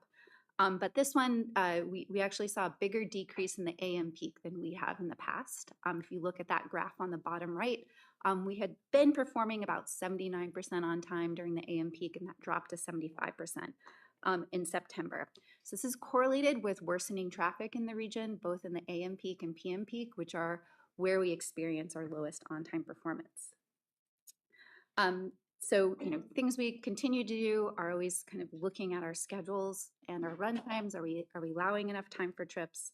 And then trying to leverage our control center staff and our street operations staff to address late buses when possible throughout their journey. When looking at if we're delivering the amount of service that we've scheduled, this is one where we were just slightly below our target of 98%. And it's kind of the same story or the same reasons as I was saying in Q4, where we're still feeling that lingering impact of the hiring freeze in February. So we basically went almost 4 months without graduating an operator class. And bus operators are kind of an entry point at Metro. Many of them get promoted or transferred to train operations, station managers, street operations, bus supervisors. So, we need to have a constant pipeline in order to keep up with that turnover. We have kind of been hiring and training operators. You see we graduated 77 in this first quarter of fiscal year 25 and aim to have more than double that in Q2. So hopefully we'll be meeting target when we report out next quarter. When we look at our peers' systems and do benchmarking, we do, when we ask, hey, what is best practice in terms of improving bus reliability? Bus priority is a worldwide standard. In our region, we have about 30 bus lane miles, including the temporary bus pilot here on Georgia Avenue, and we're behind our peers. So Boston, for example, has 43 bus lane miles. San Francisco has 55 bus lane miles. New York City has 160 bus lane miles. So this is really an area where everything we can do to partner with our regional partners to extend and get priority for our buses really helps improve reliability. So this is one where we worked with Montgomery County DOT, Maryland DOT, the State Highway Administration to pilot bus lanes between Wheaton and Glenmont to support the summer shutdown. And over the summer, we saw some great results, which are here. And so we decided to extend that pilot with their support through December in order to continue to evaluate this. Pleased to report we're continuing to see these good results. For example, in September and October, saw up to 30% increase in speeds, particularly in the northbound during the PM peak. Bright spot, as I already mentioned, is bus prediction accuracy, which is, again, another way that customers experience reliability. We've been working with our vendor who helps create these predictions to tweak the algorithm and have seen really positive results with record high prediction accuracy in September following those tweaks. This is another area where we're continually looking to our peers to understand how we can improve. We actually designed this measure based on peer benchmarking so that we could kind kind of hold ourselves accountable or understand how we're performing, kind of what good looks like. We use the same definition as MBTA, for example. I just looked it up this morning. Pleased to say that they're coming in at 85% prediction accuracy, so we're doing a bit better. Not pleased for Boston customers, but at least for our customers. So this is an area where we've seen improvement, and I hope that we continue to experience this throughout the fiscal year. Moving on to rail. So we did miss our target this quarter for on-time performance, but did see improvement over the course of the quarter. So you recall we implemented auto doors system-wide in early July. And as expected, it took us a few weeks to start seeing that impact. And I think that's partially what's behind that increase in August and September. We also completed some capital work on an escalator at National Airport that had diverted some trains through a pocket track there that had led to some slower speeds that we also think was impacting on-time performance. As you've heard, we expect automation to have a fairly a positive improvement, not only on safety, but also reliability. When we look worldwide at properties that are able to achieve that 95% plus on-time performance that we have in our strategic transformation plan, all of them are fully automated. So that's kind of the gold standard that we're working towards. And as you've already heard, we are working towards launching ATO, or automatic train operation, in December on the Red Line. Want to set expectations that Q2 results in OTP, you're not going to see much because that's December. It's the last month of Q2, but hopefully in Q3 we'll be able to come back and really talk about what we've been seeing in terms of reliability for on-time performance on the rail side as the impact of ATO. Also want to just talk about what customers can expect as we start implementing ATO on the Red Line. As you know, it'll be a mixed operation, so some trains will be in ATO and some will be in manual mode. ATO is faster. We estimate 6 to 12 seconds faster for each station-to-station pair. That means some trains in ATO may be holding at key stations because they're getting ahead of schedule. We don't want them to get too far ahead of schedule, so customers may experience some holding. But kudos to our scheduling team because they've written a whole schedule that takes into account these faster train trips, and we'll switch over to that schedule once we have enough, once we fully implemented ATO, and that's when we'll start really seeing those faster trips. And finally, I want to close out with escalator availability. I think this is the first time that we've had 3 months in a row with greater than 95% availability. This is thanks to wrapping up some capital projects, some ahead of schedule, like these 3 escalators at Benning Road. So our availability metric doesn't care if the escalator is out for capital work or if it's out for an unscheduled breakdown. It's out of service for the customer, so both are reflected here. And with that, I'll close and take any questions that you have. Jordan, thank you for another excellent presentation. This format continues to empower this committee and our board to draw conclusions, provide guidance, and make good decisions. And the conclusions drawn from this presentation, as we did in the past, is focus, consistency, discipline, high performance, and continuous improvement. And I just want to say thank you to the team for continuing to press forward as a winning team in making things happen.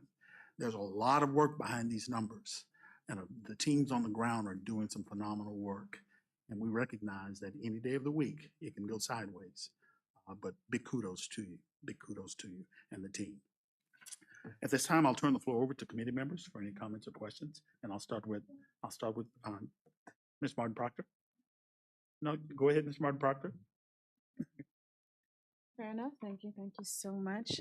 Team, thank you once again for an amazing report. I do have 2 questions, but just wanted to comment specifically. The work that you guys are doing, it is integral and it connects with the community. So I want to once again, second Colonel Drummer's appreciation for all that you guys are doing and putting together with regards to moving us forward in safety and access. I do have just some clarifying questions just for the community so that we can kind of let people know the actual work that goes into these things. If you guys could give us a little, like, I don't know, brief background about the surveys, how they go out, how they get out, how they are accessible for everybody from that perspective. I know that they hit all 8 wards, that they're available online and in paper format, and et cetera. Thank you. Yes, and that's particularly for, we have several different types of surveys. So we have a rider survey that we conduct every 3 to 5 years, and that's in paper and in person. Specifically for our satisfaction surveys, we do address-based sampling. So what that looks like is we, I've actually received one. It was not this quarter, don't worry, I'm not behind that 92%, but in the past. So we do, we send it to a sample of addresses throughout the region, and people can, it has a link to fill it out online, or you can also, I believe, fill it out on paper, and we send that back in, and we aim to have a representative sample of our customers on a quarterly basis. So it's sent out kind of continuously, and then we aggregate it on a quarterly basis. That's great. Thank you so much. Second comment, our crisis intervention team. You know, this is my heart. I love that this is one of the best practices that Metro has put in place. I just wanted to know if we could kind of highlight the work that they're continuing to do and the additional training that's coming on. And do we have any new crisis intervention specialists coming on sooner rather than later? We can get back to, I think we're fully staffed on all of our crisis intervention team. Okay. But I'll have Brian, because all that falls under Brian, and we'll get a note sent out to just to confirm that we are fully staffed on that unit, and if not, where we are to fill the remaining vacancies. But I'm going to see the chief today. I don't know if any of the board members are joining. I think board member Drummer said he is. We're going down to do Thanksgiving. Yes. And if you happen to be there, the chief's there, and some of the crisis intervention team will be there. We could ask there as well. But they're doing very good work, and we staffed it up, and they're making lots of contacts. And I think it's part of why there's a sense of orderliness around the system as well, but we're also empathetically trying to give people the services they need. So I think we're really happy the way it's worked out. Exactly. So thanks for recognizing that I progress. appreciate that, and I just want to keep that highlighted and let the community know that we're not here to enforce, but we're also here to make those connections for those that are in crisis in those moments in the system. Third thing, bus lanes. I kind of love this, but I want to just kind of get a little bit more perspective with regards to the safety of it all, particularly for individuals with mobility issues, being able to get to, if we have the bus lane, how much safer it is for everybody. Yeah, thanks for that question. So we have found, you know, that's something that in terms of kind of the customer injury rate that we look at and we measure, and we have not seen any uptick in customer injuries kind of using the buses that service bus lanes. Right. Specifically looking at this bus lane, you know, we also saw over the summer that we had a decrease in car crashes. Yes. For cars that were kind of adjacent to this bus lane. So that was a positive outcome of this one. Yes. One additional point, I think bus lanes and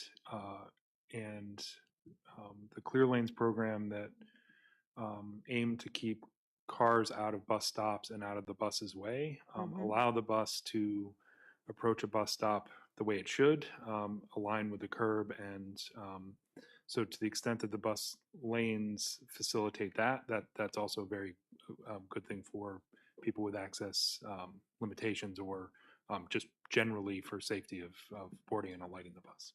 Absolutely, and thank you, because that's what I was trying to get at. That's something that comes from the community.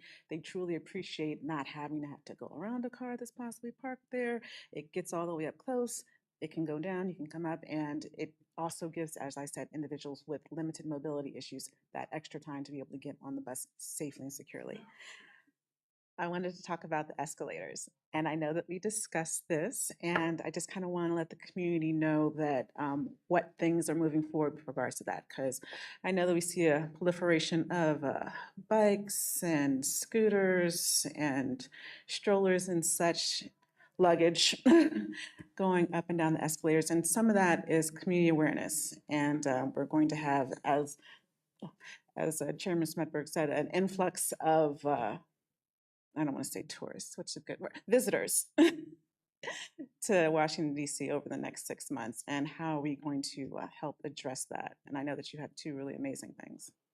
Yes, so, we're going to, of course, have signage, auto announcements, kind of reinforcing all of that by station managers and volunteer staff. But we are going to try out two things at National Airport and Dulles to see if we can limit or direct staff or customers with oversized baggage to use the elevators.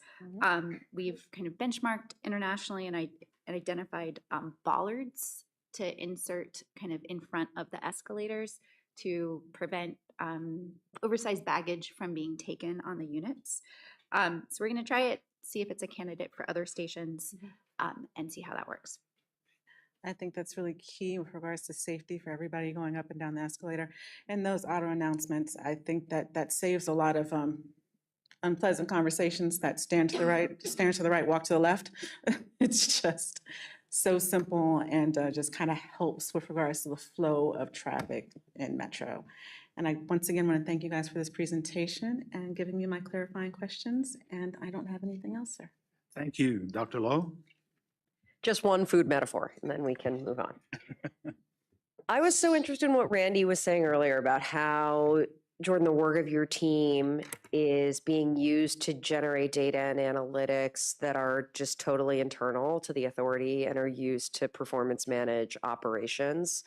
I think that, in the past, I've always, you give these presentations, these seem like so like external facing, like this is for, like these are performance metrics that like our stakeholders and the general public are interested in. And like, so a carrot, when it's growing, there is this like green leafy part that's above the ground. That's the part that you can see. But the really interesting and nutritious part is under the ground. It's the carrot, right? And I'm realizing that you have this whole carrot going on that I haven't looked at. And so sometime I just think it would be really interesting to learn more about that. There's a million things going on, and I don't know, there's probably never going to be a good time. But even if we don't do it at a public board meeting, it's just like something I would be interested in learning more about, because I think there's a broad hunger like out there in the world for government to use technology and data in order to manage better. Like, you talked in this presentation about how the prediction apps are working better. I mean, I feel it every day, like even before seeing that like the points are also on the board, right? I have heard tons of positive feedback from other people too. It's real. They're really working better. And people like that. They like that technology makes the service easier to use. But I'm really interested in how you're applying the same concept internally to use data and technology to performance manage within the authority in ways that customers will never see. So it's a lot to wrap my head around, and I'm very impressed with how advanced WMATA is in this area, and I'm impressed by the work of you and your team. Thanks, that's really kind of you. Yeah, we have multiple tiers for performance management, lots of levels of reporting, so happy to talk about that more. Thank you. Ms. Klein? Thank you. I've been sitting over here trying to think of a food metaphor. I just can't do it. Yeah. No, it doesn't really apply. So I just had a couple of clarifying questions about some of the data. I noted in one of the earlier slides on access that 80% of customers found it easier this quarter, I guess, to book a trip than in either, I guess, the same quarter last year. Do you think is that due to, I know there's been a move to shift to some automated customer service directing when people call up. Is that related to that or is it something else? It's a little bit related to it. I think it's actually, we gave them the option, an easier option to actually speak to an operator. That would do it. Yeah. Yeah. I think that would increase everybody's satisfaction with every company they deal with, actually, to speak to a person. So that's great. But that automated system, that revision of the customer service system is in place and operating now for that. Okay. One other question that I had, these are sort of definitional things. So there's real-time accuracy for bus and real-time availability for bus. Accuracy looked great, and that improvement is so important. Availability was lower than I thought it would be. I don't remember what the target was, but can you say what the difference is between those two things? Yeah, so availability is whether a scheduled bus shows up in your app at all. And then accuracy is if that bus is in your app, does it arrive when you think it's going to? So for bus ETA and Metro Pulse, the information that Metro puts out, we only show buses that have real-time information. So we only show that percent that we have available real-time information for. And then we measure the accuracy of that. So there's several reasons why buses may not be showing real-time information. One is that we are not operating that bus. So that's related to that scheduled service delivered or missed trips. Like we either had a collision or operators aren't available or something happened along the way and we aren't providing that trip. Another just may be that the GPS on the bus or the cellular service isn't working, or to enable that, an operator has to log on. So that could be another reason. Okay, that's helpful. So the accuracy is sort of net of the availability. Correct. Those are taken out if they're not available. Got Yep. it. And I know we have efforts ongoing to make sure that operators are turning on the equipment, that it works and all that. So we should keep that up. Another just clarifying question on Metrorail, there were two metrics, one related to planned service and one related to scheduled service. Can you tell me what the difference is between those two things? Yeah, so scheduled service, so okay, maybe it's easier to start with planned service. So planned service is basically related to the amount that we planned at the beginning of the year in our budget. So for example, right now, as we discussed earlier, in December, we'll be implementing the 6-minute frequencies on green and yellow, but we delayed until December to enable us to recover from the hiring freeze and also put all of our 7Ks in service. So there was a period there of about 6 months where we were running slightly less service than we had in our budgeted plans. We also run less service, for example, in December, from December 20th to December 30th, we are conducting major capital work. Now we've crunched a lot of numbers, done a lot of data to figure out that that is more efficient for us to purposely kind of shut down the system during that period to get that work done. It impacts fewer customers, it's more cost effective, but that also decreases the amount of planned service or budgeted service that we had. So that's that broader number, is it takes into impact that the capital work that we're doing. It's intended to kind of hold us accountable for making those balanced decisions about making sure we're factoring in customer impact and balancing that.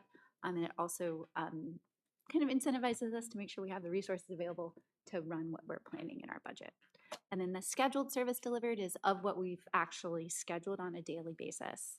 Are we delivering it? Yeah, that's great. Actually, I mean, just to echo what Dr. Lowe was saying, the level of insight we can get into Metro's operations from these data is just, it's amazing. Incredibly transparent and helpful, and can look for, whatever it is we may want to see and cut in different ways. And my last question is, so this is great, which is why it generates so many questions. My last question has to do with transit worker assaults, which is an initiative that FTA, Federal Transit Administration, has been very interested in and working on this year, and I know Metro has been working on it as well. There was data in here in the written presentation, not part of the highlighted slides, but I know that FTA is putting into place some reporting requirements, I think coming online in December, maybe, I think. Are we tracking assaults in the same way that the federal government is? You foresee any issues that in complying with what FTA is calling for? No, we are tracking them that way. We've actually, last year I reported on assaults and kind of separated them out by customers and employees. We've fully aligned our reporting this year to the FTA definition. This enables us, again, as more of our peers start reporting that information, we can really understand how we're doing relative to our peers and make sure we're as much as possible comparing apples to apples and be able to learn from them. So the numbers that you see in this report fully align with the FTA requirements. Great, thank you. That's great. This is a fantastic report. I look forward to the next one. Thank you very much.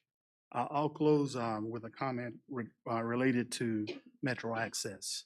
We have a unique set of dynamics working. Metro Access ridership was down 13% based on what we saw in one of the slides. At the same time, we see that 50% of all requested trips were on third-party abilities rides. I'm trying to see what that picture really looks like. Let me clarify that for you, because the ridership, so the down 14% that we reported is on, does not include that abilities ride. I understand. So it's just on the Metro Access vehicles. So when you factor back in that abilities ride, that ridership is almost double what was reported on that one side. Okay. And that reinforces my point. So the fact that the abilities ride has picked up 50% of the workload, what we want to do is optimize and maximize assets available with Metro Access. So maybe a drill down may be appropriate at another time, not right now. There's a capability or a capacity for Metro Access. And I'd really like to see the picture of what that capability is and what the actual use is to see where we stand with Metro Access.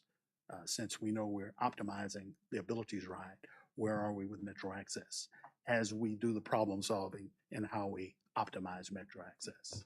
I'll take that comment, board member, and we'll, again, Brian's not in the room, but that falls under Brian, and we can get a deep dive put together, and we'll do a board memo, and if you want to go deeper from there, we can go there as well. But that's the stuff we're analyzing all the time: capacity, which to use vendors, Metro Access, vans versus getting people daily use. So it's not just about cost, it's actually providing a much better service for the people that want the service, and it happens to be more affordable. So we understand that's something that I think we have a fair amount of information on, so we'll package that in a different way for you and get it to the board. And I do want to acknowledge, we do recognize there's been a lot of work in Metro Access, and we are targeting opportunities to find improvements. And this is just another way to drill down and see if we can do that, because we have a little more control over Metro Access than we do over fixed assets in other lanes that we operate in bus and rail. So thank you, Randy, for that. Okay, sensing that we've concluded our business in the committee, before the committee today, we will stand adjourned, and I'll turn the floor to Chair Santos to start the Board of Directors meeting. Thank you, Director Drummond. And given just we're running a little bit behind, unless someone tells me they absolutely need a pause, I'm going to just keep rolling. All right. So at this point, it's good afternoon. I'm Valerie Santos, Chair of the WMATA Board. Thank you for being here today. We will begin with the approval of the agenda. I'd like to consider the agenda approved as presented. Any objections? Hearing none, the agenda is approved. Thank you. So we have 4 sets of minutes for approval. October 24th board meeting, the executive sessions from October 24, October 31, and November 7. I'd like to consider these minutes approved as presented as well. Any objections? Great. Hearing none, the minutes are approved. Thank you. All right, so now we will turn to our public comment period and reports by our advisory bodies. So first, we'll begin with comments we received in advance, online and by voicemail, and then we'll move on to in-person comments. Hi, this is Ethan Abelman from DC. In a few minutes, you will vote to approve the 2025 bus network redesign. My comment is about one specific goal of the redesign, making the system easier to use and understand. There are many facets to this, but one of the most important is the introduction of new bus maps. Now, you might be wondering if maps still matter. I mean, isn't everyone just using transit apps and trip planners to tell them how to get where they need to go?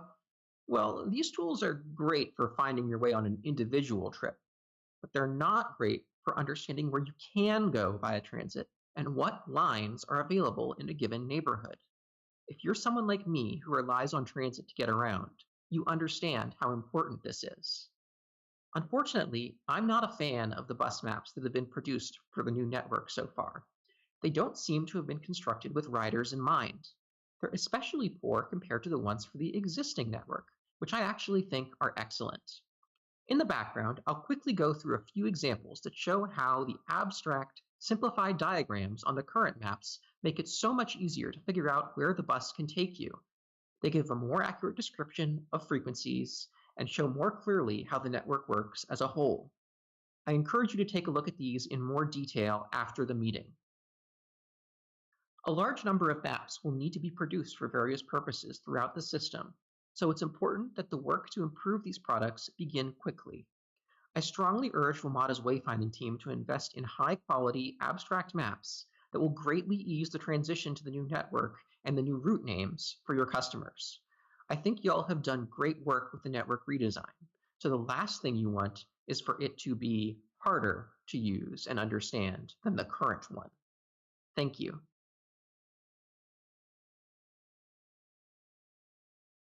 Hi, this is Ethan. Hello, my name is Erica Bickford and I live in Ward 5. I would like to thank WMATA for its effort to modernize DC's bus routes and naming structure. However, I am disappointed to see in the final Better Bus network that no changes were made to provide bus service from Northeast DC down Rhode Island Avenue to at least Logan Circle, similar to the former G9 route. There continues to be a lack of east-west connecting bus routes along a significant length of Rhode Island Ave. The current G8 bus is frequently packed during morning rush hour between Edgewood, Bloomingdale, and Shaw, and now there will no longer be any buses connecting residents along this stretch of Rhode Island Ave to workplaces in McPherson Square or Farragut Square. More service is needed along this stretch of road to connect Rhode Island residents, workplaces, and businesses in Edgewood, Bloomingdale, and Shaw, with residents, workplaces, and businesses between 11th Street Northwest and 17th Street Northwest. I strongly encourage WMATA to reconsider the bus route changes in this area to retain service connections previously provided by the G8 and G9 bus routes and to improve bus frequency along Rhode Island Ave during rush hours. Thank you. Good evening. This is Joe Ryerson. I live in Prince George's County. My email address is joelsuperfan@yahoo.com. And I'm very concerned about the C8 bus that's going to be cut, because I'm not too pleased and too happy. And my neighbors not going to be too happy either. The effective route for the route is between Metro Road and then University Boulevard. That part of the bus line will be discontinued. I just don't like it. This is not good for the community and myself. I use that bus every day, going to work, coming home, going to different events. It just won't work. Please considering not to cut that bus service in that section of the bus route. This is Joe Larson again, and I hope you get that testimony to me so I can read all the testimonies that you received.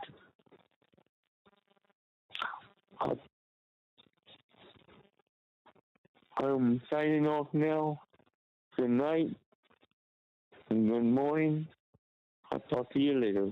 Bye. I think we have one person who's an in-person comment, Mr. Jesse Rifkin.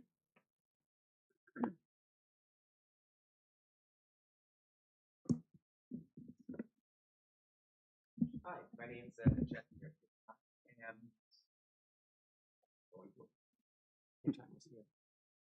here we go. Hi, my name is Jesse Rifkin. In January, I'll be celebrating 10 years of living in the DC area, and I've never attended one of these meetings before, spoken at a public comment hearing, but I felt the need to do so this time, and here's why. I am a professional musician, actually, in the DC area, and I live in Roslyn, and I perform at Georgetown Piano Bar, which, as you can guess from its name, is in Georgetown. Now, the venue is open until 3 a.m. and on Friday and Saturday nights, and for years to cross Key Bridge and get back home, I used the DC Circulator, the Roslyn to Georgetown line, because it ran until 3 a.m. Now, there is still a Metro bus line that goes that same route, the 38B. Unfortunately, that only goes until 2 a.m. and we're open until 3. So unfortunately, that line ceased operations on October 1st. So as of a month and a half ago, I no longer have a public transit way to get home from Georgetown Piano Bar back to Roslyn, nor do many of our customers, and not just our customers, but a bunch of establishments in the area that are open until 3 a.m., such as the hugely popular nighttime spot El Centro, for example. I appreciate that WMATA has prioritized expanding Metro bus hours, including turning some routes into 24/7 services. I'm not even requesting that the 38B line be expanded to 24/7 service necessarily. I'm only merely requesting that it be expanded by a mere 1 hour from 2 a.m. to 3 a.m. I think many employees and customers at Georgetown Piano Bar, El Centro, and a whole bunch of other similar nighttime spots that remain open until 3 a.m. would surely utilize it. I know that the 38B bus line is going to soon be renamed the A58. Either way, I really think that it would be a valuable service for employees, customers, and other people who are out from until the 3 a.m. closing time to be able to utilize that service. And I hope you take that into consideration. Thank you. Thank you for sharing your perspective with us today. Next, we'll hear from our Accessibility Advisory Committee Chair, Mr. Patrick Sheehan. Pat?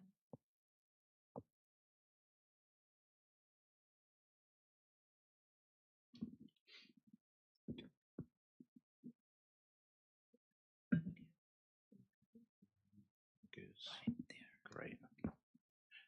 All right, thank you very much. It's been quite the meeting today, a lot of data.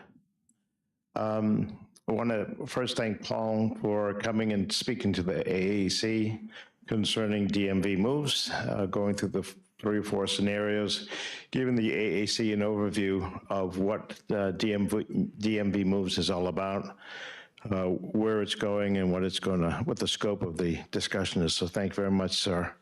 And Don Drummer has perfect attendance at our AAC meetings this last month, with coming to the initial AAC meeting and also the subcommittee meetings on bus, rail, and Metro Access. Appreciate the increase in the communication that we've had now with Prince George's County, particularly talking to individuals involved in going forward with the questions that we've had. A couple of things I'd like to talk about. First would be the Metro Access issues that have come up with respect to performance, agreeing with Jordan with our 89.2%, I think, on-time performance that has slipped over the first quarter. And as she said, we have new contractors coming on board in December, and probably also in, am I losing? Probably also in the spring, giving us better resources to help improve that on-time performance to back in the 90s, which is what we're used to. We have been hearing a lot from customers. They've been pretty vocal. I think that we have a good handle on where the issues are, where the resources need to be. I have, and the AAC has a lot of confidence with Mr. Blake. He runs a good program, so I think we'll be able to bring those numbers back up. So we appreciate that support. Thank you very much for that. With respect to where we are in Prince George's County, Don, we have just completed our recommendations, and we basically have 4 that I'd like to go over. First recommendation deals with making Prince George's County more of a partner, particularly in the region, especially through DMV Moves and the other programs that are out there, Better Bus Network, and perhaps using more of the bus rapid transit availability within the county so that Prince George's County will be more effective and particularly in its bus network. I think what we've seen and how it's been categorized is that Prince George's County really is the weak link in the region. I think we need to make moves within WMATA and particularly within the county to do a better job to bring it up to what we have seen in the other jurisdictions. Secondly, we are interested in the funding aspect. What kind of money has Prince George's County brought in from Maryland over the last, let's say, 5 years or so? We're interested in what the funding is for Prince George's County, how much of that transportation funding has gone into public transportation, and within public transportation, how much of that funding is part of capital outlay and how much is part of operational. We don't have those numbers. The funding, of course, is an indication of what is happening with respect to the prioritization of public transportation in Prince George's County. Thirdly, we would want to have an update on what is going on with respect to the transit vision plan in Prince George's County, particularly in the area of infrastructure, which would cover areas like, let's see, bus shelters, how many buses have been procured, what they're doing with the infrastructure with respect to lighting and particularly sidewalks. So we don't have any information on that. We are very interested in tracking that and seeing how that can be improved. And our last set of recommendations deal with the scope of the transportation within Prince George's County. You've got the bus that has, let's say, 26 routes. 14 of those routes either have no service on the weekend or just service on Saturdays. The service stops at 6:30 in the evening. And we need to see, make that cover more of the county and increase those routes that the bus within Prince George's County works with. We also see, as I mentioned last month, the micro transit areas have either a very sparse schedule during the week, have absolutely no transportation on the weekends. So we're concerned about that, and we also would like to see, rather than have to make a reservation once every 14 days, let's say you could make a reservation within a 1 to 5 day framework. So these are the recommendations that we are looking to implement within the the plan that we received from 2018 to 2022. Understand that there is an update to that plan in 2025 coming out. So we would very much like to see what those recommendations are. 2/3 of Metro Access transportation is from Prince George's County. I would like to know kind of why that is and be able to put a better bus system in Prince George's County that would be able to bring that 2/3 of the Metro Access rides down to something a little more manageable. Lastly, I wish we had about a dozen of Jordans to go around all the jurisdictions. I'd love, yeah, I would love to be able to have a couple in Prince George's County and all the jurisdictions. Agree with the board as to what you've said. The data that comes out of her reports and the reports of her team are fabulous. And if we have that kind of data transparency throughout the region, we could make some very good progress. lastly, I'd like to wish this board a very happy Thanksgiving. I enjoy coming to these meetings, the work that you do, the questions that you ask, the information that you give us and share, particularly with the AAC, and I know the RAC agrees also, is fabulous, and we appreciate your cooperation and help. Thank you very much. Any questions for me? Mr. Drummer? No questions, but certainly a comment. This is Don Drummer. Thank you for jumpstarting this reset in the relationships with regard to Prince George's County issues and the AAC. Thank you very much. Very good. Just on that, thank you, sir.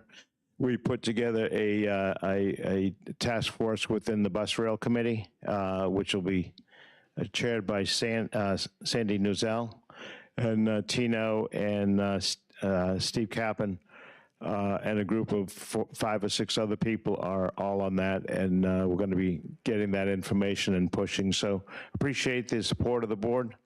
Don, thank you very much, and we will let you know if we need any more support on that, and we will be reporting back to you as we learn things. Thank you. Thank you. I think there's one more question from Director Lowe. Okay. Thanks. Pat, I just wanted you to know that when you were making the point that investing in bus service in Prince George's County could actually manage metro access costs, that Joe McAndrew from the state of Maryland was nodding. I just wanted to make sure that that you knew that that was happening during that time, and would also direct everyone to the 5-part series that I wrote for Greater Washington on with a set of recommendations on how to improve bus service in Prince George's County, because there's still there's a lot of low-hanging fruit for improvement. Come on back. Thank you. And just a recognition to the work that we Metro Access is really important to not just Prince George's County, but Maryland, and I think the entire board here. We, through the Washington Suburban Transit Commission, are going to be initiating a study in partnership with our partners here at WMATA on Metro Access to better understand the gives and the takes, and how we can enhance service reliability, but performance as well, and address some of those questions of how we can improve the ability for folks in Maryland to take fixed route service if they are willing and able. Versus, a Metro Access or Ability Rides trip. So look forward to partnering with you on that study as we get going. Excellent, great. And I'd like to go back and reread that Greater Washington article. I think I might have missed that one. Oh, there's 5 of them. Okay. Good, I need the reading practice, thanks. Any other questions? I think that's it. Thank you so Good, much. thank you so much, appreciate it. Thank you. Okay, I'll now call on Mr. Cole Stout, who is virtual for the RAC report. Thank you, Chair. First, I'll start by agreeing with Pat that I do really enjoy coming to the meetings and appreciate all of the board members for their great questions and the staff for working with our committee. Kind of like your audit training this morning, it starts the tone from the top, and it starts with Randy and the board, putting riders front and center and making sure that we have the information we need to provide you all with the advice that you need. Virtual today from Washington State, and every time I travel to another city, I'm reminded how much I love WMATA and how unfortunate riders in many other cities are to not have a service that our team is able to provide. And I'm really excited to fly back tomorrow and take Metro home during rush hour, and get off the streets. This month, we had a really productive meeting that was really focused on everything bus related. We had the team come back again to talk about the final Better Bus Network, which we'll take action on today. We are supportive of this effort. We've really focused our discussions more on forward-looking and how staff plans to make adjustments and analyze, what we expect to happen versus what actually happens, and how staff plans to adjust for those scenarios to ensure riders are getting where they need to go and when they need to be there. We also spent some time talking about bus priority projects I think our riders and the board will all agree we need more bus lanes and more bus prioritization if we're going to continue increasing ridership on the bus and making it a competitive option with private vehicles. And also bus focus, talking about the courtesy stop expansion. We think that moving up the starting time for that is a positive development, and we've heard really positive feedback from riders for this program and are excited that it is continuing. We also kicked off our annual report work this year in getting data. We have some really great folks at Metro, which you all have heard from today, that are getting that really qualitative data. And I think one thing that the board has appreciated in the past years is some of the extra work that the RAC does to go out and find some solutions, have some good substantive conversations with riders, and knowing that it's not a scientific report, but resurfacing some issues that riders continuously bring up to us and digging deeper into those issues with staff.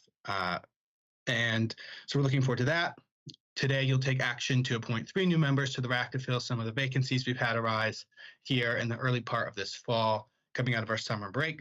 So I appreciate y'all's work there and John and Brianna's work to help us identify those candidates. Next month, we'll be focusing on special events, all the things coming up that you all have started talking about. Really, issue talking about the bollards at the airports. Really excited to get into that and thinking how that impacts a rider's journey through the system, and also how it can impact thinking about elevator availability as well for those events and how these special projects can impact that. So with that, that is my report for this month, and ready for any questions you may have. Thank you. Does anyone have any questions for Cole? Come on, y'all. Okay, hearing none, thank you very much for joining us, particularly when you're elsewhere on other business. So that concludes our advisory reports, and now on to the chair's report.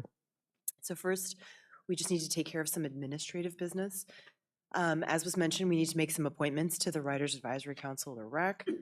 The RAC actively seeks input from a broad range of riders and organizations on operational and budgetary issues that affect Metro Rail, Metro Bus, and Metro Access. They advise the WMATA Board of Directors, our board, on ways to resolve issues to improve services. The RAC currently has 4 vacancies, 1 representing the state of Maryland, and 3 members appointed at large. So today we will fill 3 of those 4 vacancies. And I will note that 2 of those vacancies are for terms that end in December. So we'll be appointing those members to fill out that remaining month and also to fill 2-year terms that run through December 2026.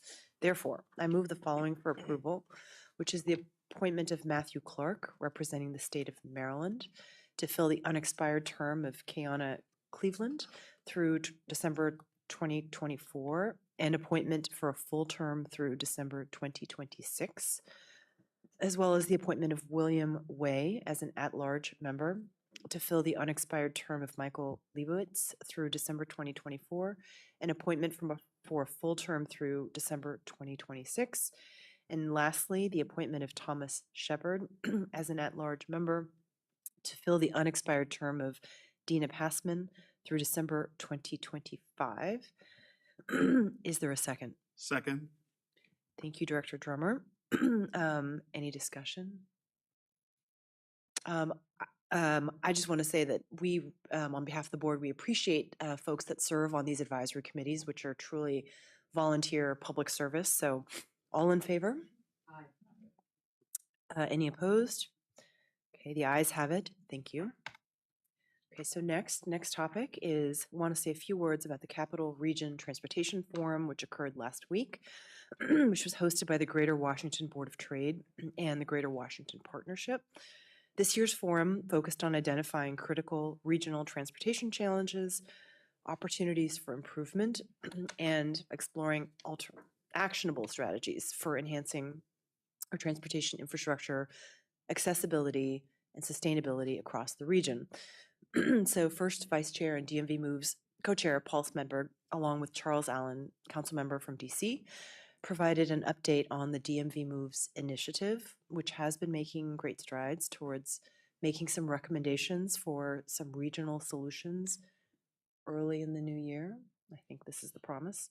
And our general manager, Randy Clark, updated the room. So this event occurred at MLK Library, downtown DC, about Metro's progress and advancements.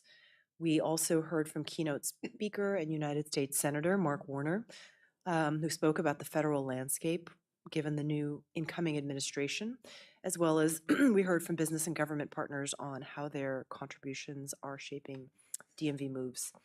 And the event concluded with a panel discussion featuring the heads of transportation from the state of Virginia, state of Maryland, the Department of Transportation for DC, who all share their thoughts about meeting the transportation needs of our region and commenting on our options and challenges around dedicated funding for Metro and other regional projects.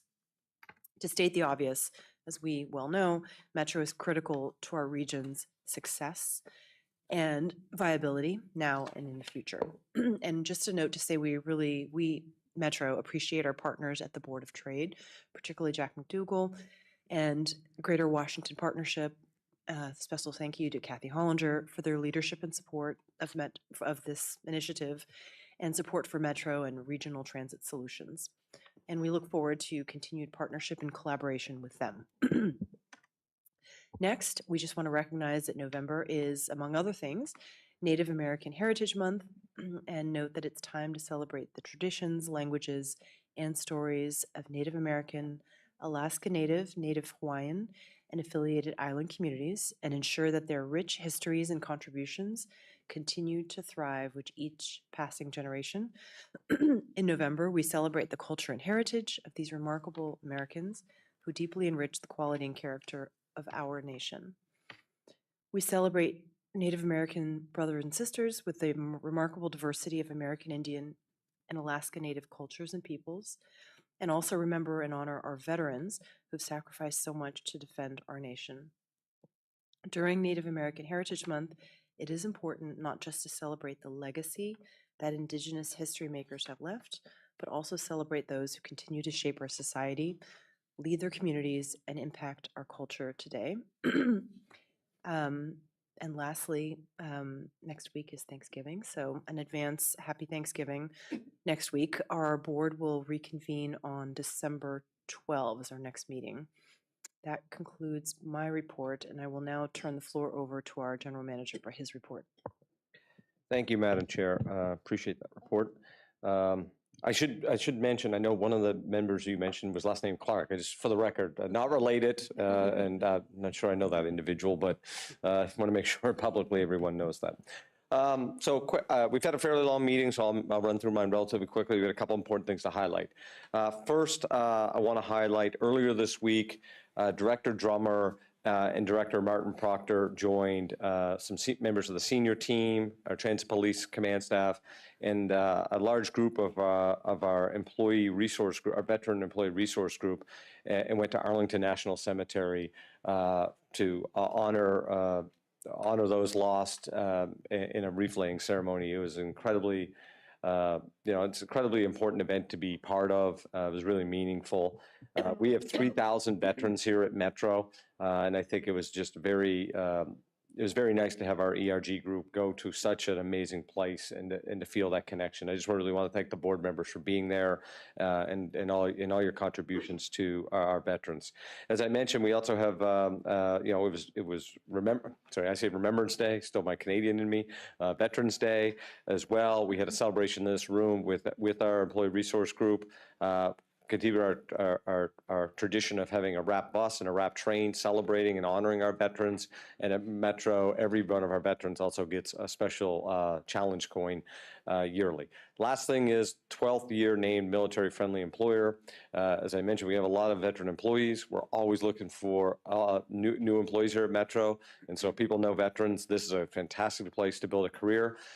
Veterans bring a couple things that we really like. One, an amazing array of technical skills, and two, they like being on time. And on-time performance is what we do. Yeah, exactly. So anyway, just really want to celebrate all of our veterans here at Metro. They do fantastic work every day and, serving the community. So with that, next slide. I want to try to just quickly give an update on some of the main initiatives that I've gone through with the board the last few meetings, just so keep everything going. On the left, automatic train operations. There was a comment earlier from board member Letourneau. Unfortunately, he's not here at the moment. So we completed overnight testing the other night with WMSD staff were involved. We had leadership there as well.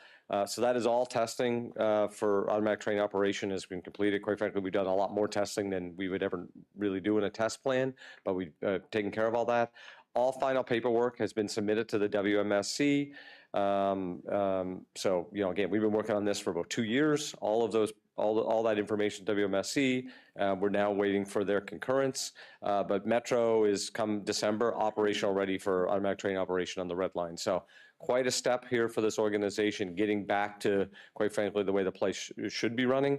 It's been way too long. This is really focused on safety, number one, and then obviously reliability and efficiency after that. So just a call out to everything from our senior executive team to people working overnight. This has been an incredible effort. We look forward to getting that final concurrence from WMSC and all their collaboration during this process. On the right, also some comments earlier. I think Board Member Letourneau mentioned this comment as well, but other board members have talked about this. So we've done, I think, a very good job on fare enforcement on the rail side. Down 82% on the rail side. Fixed system, much easier to do. Again, not easy, but easier to do on the rail side. We've increased enforcement dramatically. As you'll see, 145% increase in enforcement. So sometimes you'll see someone report crime stats, and it looks like we have a big increase in crime. No, crime is actually down significantly in the system. Enforcement is significantly up. Those are not the exact same kind of things. Now we are really focused on bus. We've heard loud and clear from people. It's something that we are working on. So starting the week after Thanksgiving, we are going to go after the bus system much more significantly with data-driven targeted approach on bus fare evasion. So we're going to do that with uniform police, plain clothes, which we already have out there, video that we do all day long, special police, transit police supervisors, but also our operations supervisor staff. Going to be very focused on lines with the lowest compliance on fares. It's going to be data driven. But again, we're doing a lot of this now. We've ramped up in the last couple months, but we are still not getting the penetration that we want. Our campaign is pretty simple. Your fares pay for service, because that's what it does. It's that simple. And so we are going to go after this. We'll keep the board updated, but I think it's fair to say there's going to be a lot more communication on this. I'm going to publicly be out there. And we're going to start showing the citations. And again, we just want people to pay their fair fare. It's the only thing that's fair, that if other people pay, everyone has to pay. We also want to reinforce we have Metro Lift programs and other types of subsidies. So if people need a hand up, we're there to help you. Otherwise, you have to pay the fare. Next slide, please. Open payment update. We talked about this before. A competitive process happened. An award was done to a company called Little Pay. They have a fair amount of experience doing fair payment systems throughout the world. So they're actually, their U.S. presence is in Delaware. But so they got awarded this contract. I actually have already done one senior meeting. The team has been meeting pretty extensively. Again, this is like an overlay umbrella transactional system on top of our back of house system. Cubic is still our fair vendor on all of our gates and back of house. So there's a big collaboration between all of these vendors and how it all works together. Phase 1 is rail. Phase 2 will be bus. Phase 3 is parking. That's done. Obviously, we're really going to we want rail done for May for World Pride, because we know that's where the highest volume of transactions, and whether you're coming to Dulles, or National, Union Station, if you're coming and transferring from BWI, your first contact could be a visitor or tourist. We want to be able to tap and go and make it as frictionless as possible to use the system. And then we're going to work on the transfers for the bus part and then parking as well. This will then set us up for the other promotional and other programs going forward. So I just want to give the board an update. We're currently on target. Obviously, it's still new, but we got to get this big procurement done. The team did a really good job on that, and we'll just keep everyone updated where we are. On the 8000 series, just a quick update, 60% design is completed on our 8000 series fleet, and we look forward to targeting completion by the first month of 2025. And then we had the team really did a week-long IT and cybersecurity workshop, and as you may recall, that was some legacy aspects from our old fleet that we really want to make sure these very advanced vehicles, cyber and how we do our technology is at the forefront of what we're doing. So moving this program forward and expect in 25 to get probably some deeper updates because it's a pretty significant program for us at Metro. Next slide. Just two more updates here for the board. One is Metro Sync. Really want to highlight all the work we're doing on ERP across this organization. It's the big brains. It's the thing the customers will never see, but it's the brains that drive the back end of everything we do. Oracle Fusion is the system that we have. I think there was a couple board updates on that, X amount of months ago. We have a fully resourced team with executive leadership on this. I think a couple board members, we've had side conversations. There's no such thing as an ERP that goes perfectly smooth. It's literally impossible. It's kind of like a rail vehicle procurement. They're just so complex. Something will be a little off, but we are really focusing on trying to implement this the best we can. We know this is going to help drive our process, auditing, transparency, data efficiency, lots of things. Right now, we're on target to deliver the core HR and finance applications by next summer. So right now, we're still on target. I assume we'll probably do a deeper dive here with the board, or an update, I should say, an update on the board, maybe the end of Q1, just to get a feel that we're still on target and what the benefits there. On the regional coordination, I think it's just super important that we highlight what we did last meeting. Inauguration's coming up. We are heavily involved with that. The Secret Service and Capitol Police did a request to us to open an hour early, so we're reviewing that and likely we'll be opening an hour early on Inauguration Day to support that from a safety point of view. We'll have our EOC operated. We are doing, a lot of coordination with all of our regional partners, MPD, the mayor's office, again, Secret Service, FBI, you name it. But we're ready. We're doing everything we can. I think we have 16 partner police agencies coming in from transit police around the country to support our efforts like we do every time. Just want to really reinforce to the board, public at large, this is a big event, lots of national security elements. Metro knows how to do this. It's not our first rodeo, but we're very coordinated and we're looking forward for a very peaceful handoff of power and hopefully lots of ridership and then onward to work with the new administration, the new Congress. So that is my update, Madam Chair. Happy to take any questions or comments or continue to move the meeting. Okay. Thank you, Mr. Clark. Are there any questions from board members? All right. We will now move on to our committee reports. So first up is the Finance and Capital Committee. Director Klein, please. Yes, on behalf of Chair Letourneau, I will report that the following item was referred to the board at the November 7th Finance and Capital Committee meeting: adoption of restructured Metro Rail and Metrobus subsidy allocation formula. Staff sought approval to adopt the restructured Metro Rail and Metrobus subsidy allocation formula. The restructured formula features better alignment between service delivered and the region's investment in Metro, financial incentives for ridership and revenue growth, and several changes to make calculating the formula more legible, predictable, and transparent. If adopted, the restructured subsidy formula will be incorporated into the General Manager's proposed FY 2026 budget. Madam Chairman, I move approval. Thank you, Director Klein. We have a motion on the floor. Can I please have a second? Second. Oh, I think we have a second. Tie. All right. Any discussion? Okay. I will now ask our corporate secretary to please administer the vote. Chair Santos? Yes, aye. Vice Chair Smedber? Aye. Vice Chair McAndrew? Aye. Ms. Klein? Aye. Dr. Haddon-Lowe? Yes. Mr. Drummer? Aye. Ms. Martin Proctor? Aye. Madam Chair, the motion passes. It was a big lift, so we definitely congratulations to the general manager and staff, and also to ourselves, because there's been a lot of work that for a long time to get this done. I think this is a milestone achievement. All right, next up is the report by the Safety and Operations Committee. Mr. Drummer. Thank you, Madam Chair. The following item was referred to the board at the November 7th Safety and Operations Committee meeting. Staff sought and gained unanimous committee approval of the 2025 Better Bus Network. In brief overview, it's a product of 29 months of standard-setting outreach, collaboration, coordination, and teamwork. It's resource neutral and optimizes metro and regional partner capabilities. It addresses inequities and increases access to opportunities for underserved communities. It will increase midday, evening, and weekend service. It will increase the total number of frequent service routes. It will improve performance through elimination of inefficient and unsafe stops. And it includes a more coherent route naming convention.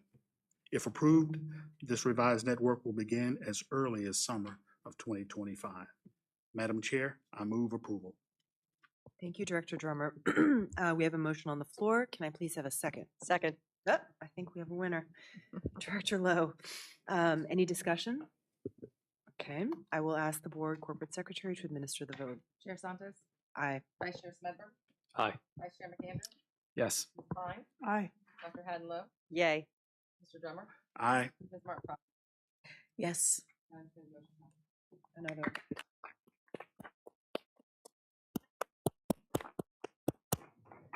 So again, acknowledging the tremendous months and months and months. Okay, we hear years. A lot of work, but also not just from Metro staff, but also a thank you from to our partners and the thousands of people that submitted comments along the way. We all were part of the same region, and we very much appreciate the support of our jurisdictional partners and from the public that took the time to engage us on this matter. All right, next we have 2 items on the board's consent agenda. I would like to move approval of the following. Number 1, authorization for public hearing about Gallery Place vent shaft relocation. Staff requests approval, as required, to hold a compact public hearing to amend the mass transit plan by relocating a vent shaft at the Gallery Place Chinatown Station. The relocation of this vent shaft will allow for the renovation and expansion of the Capital One Arena that sits on top of the station. Second item is approval of the WMATA 2025 and 2026 Virginia State Operating Funding Agreement. The Commonwealth of Virginia's Department of Rail and Public Transportation, DRPT, requires an agreement to implement the additional operating subsidy funding provided by Virginia for Metro's 2025 and 2026 operating budgets. This agreement also includes an indemnification provision. Staff is requesting authorization to negotiate and execute the agreement, including the indemnification provision. So I move approval. Can I please have a second? Second. Thank you, Director Smedberg. All in favor? Aye. Aye. I hear general ayes. Any opposed? Okay, these items are approved. And now to reports by the jurisdictions. Director Lowe, for DC. Oh, okay. So we're starting with DC. Okay. Couple things. Okay. First, there's going to be a Metro Citywide Advisory Neighborhood Commissioner meeting on Monday, December 2nd from 6 p.m. to 8 p.m. at Ron Brown High School in Deanwood. So all ANCs should come out and hang out. I'll be there. And tomorrow is a big day in DC because the downtown DC holiday market is opening. That'll be open daily from November 22nd through Christmas Eve, December 23rd, or that's Christmas Eve, from noon to 8 p.m., except for Thanksgiving Day. And that's on F Street Northwest. You can get there by choosing Metro Rail and getting off at the Gallery Place station. There is also a holiday market in DuPont Circle that opens tomorrow and will run through December 15th. So lots of options to maybe have a little glue wine, maybe do a little shopping. See you there. That's new. Director Smedberg, are there any updates from NVTC? We had an SJ28 meeting a week ago, and other than that, nothing to report. Thank you. Director McAndrew, anything from Maryland? Yeah, so we were really happy to see the Georgia Avenue bus lane pilot shown on slides recently, but last night, in partnership with the State Highway Administration, with the WMATA team and our partners at Montgomery County DOT, we hosted a productive public engagement session where we were able to hear from constituents throughout the corridor on their perceptions and feels about the pilot and their interests on keeping or removing the pilot going forward. So in general, great appreciation for the collaboration and partnership shown between the state, the county, and the transit agency. So I want to thank Metro staff for their work on this important project. Ultimately, we are working to, we have a survey that's open. If you want to take the survey, please do so. But we will be working with our partners to determine the ultimate fate of continuation or what the next steps will be for the pilot before the end of the year when the pilot term comes to an end. Also want to give a lift to Montgomery County's Great Seneca Transit Network that launched a short while back this year. This connects universities at Shady Grove to the Shady Grove Metro Station and connects through Montgomery County's Life Sciences Corridor. The new route has experienced great success in the first 2 months of operation, exceeding ridership and travel times, and the county is looking to expand service to 10 p.m. to reach additional riders in the coming days and weeks. And then finally, the last time I was here, I think I gave a lift to the first sit-down restaurant at New Carrollton. I've got news on what it is. It is the Union Bar and Grill, located there in the transit-oriented district, just next to the station. And we look forward to seeing any and everybody coming to say hi whenever you're ready. Thank you. Director Klein. Yes, I just want to acknowledge that last Friday was the 3rd anniversary of the enactment of the bipartisan infrastructure law. The administration has been working extremely hard to get that money out the door. They have so far announced $568 billion worth of funding out to 66,000 projects across the country, which we expect will make a transformative impact on many communities. So just wanted to acknowledge that. I don't know if you have anything else. Just on a small kind of holiday note, just an announcement, I'm sure everybody is aware, but on Monday, the White House and the Biden administration will be doing our annual turkey pardoning. Please watch it. It will be on the White House website. Enjoy it with family and friends, and just remember this is the holiday season to be and share with each other.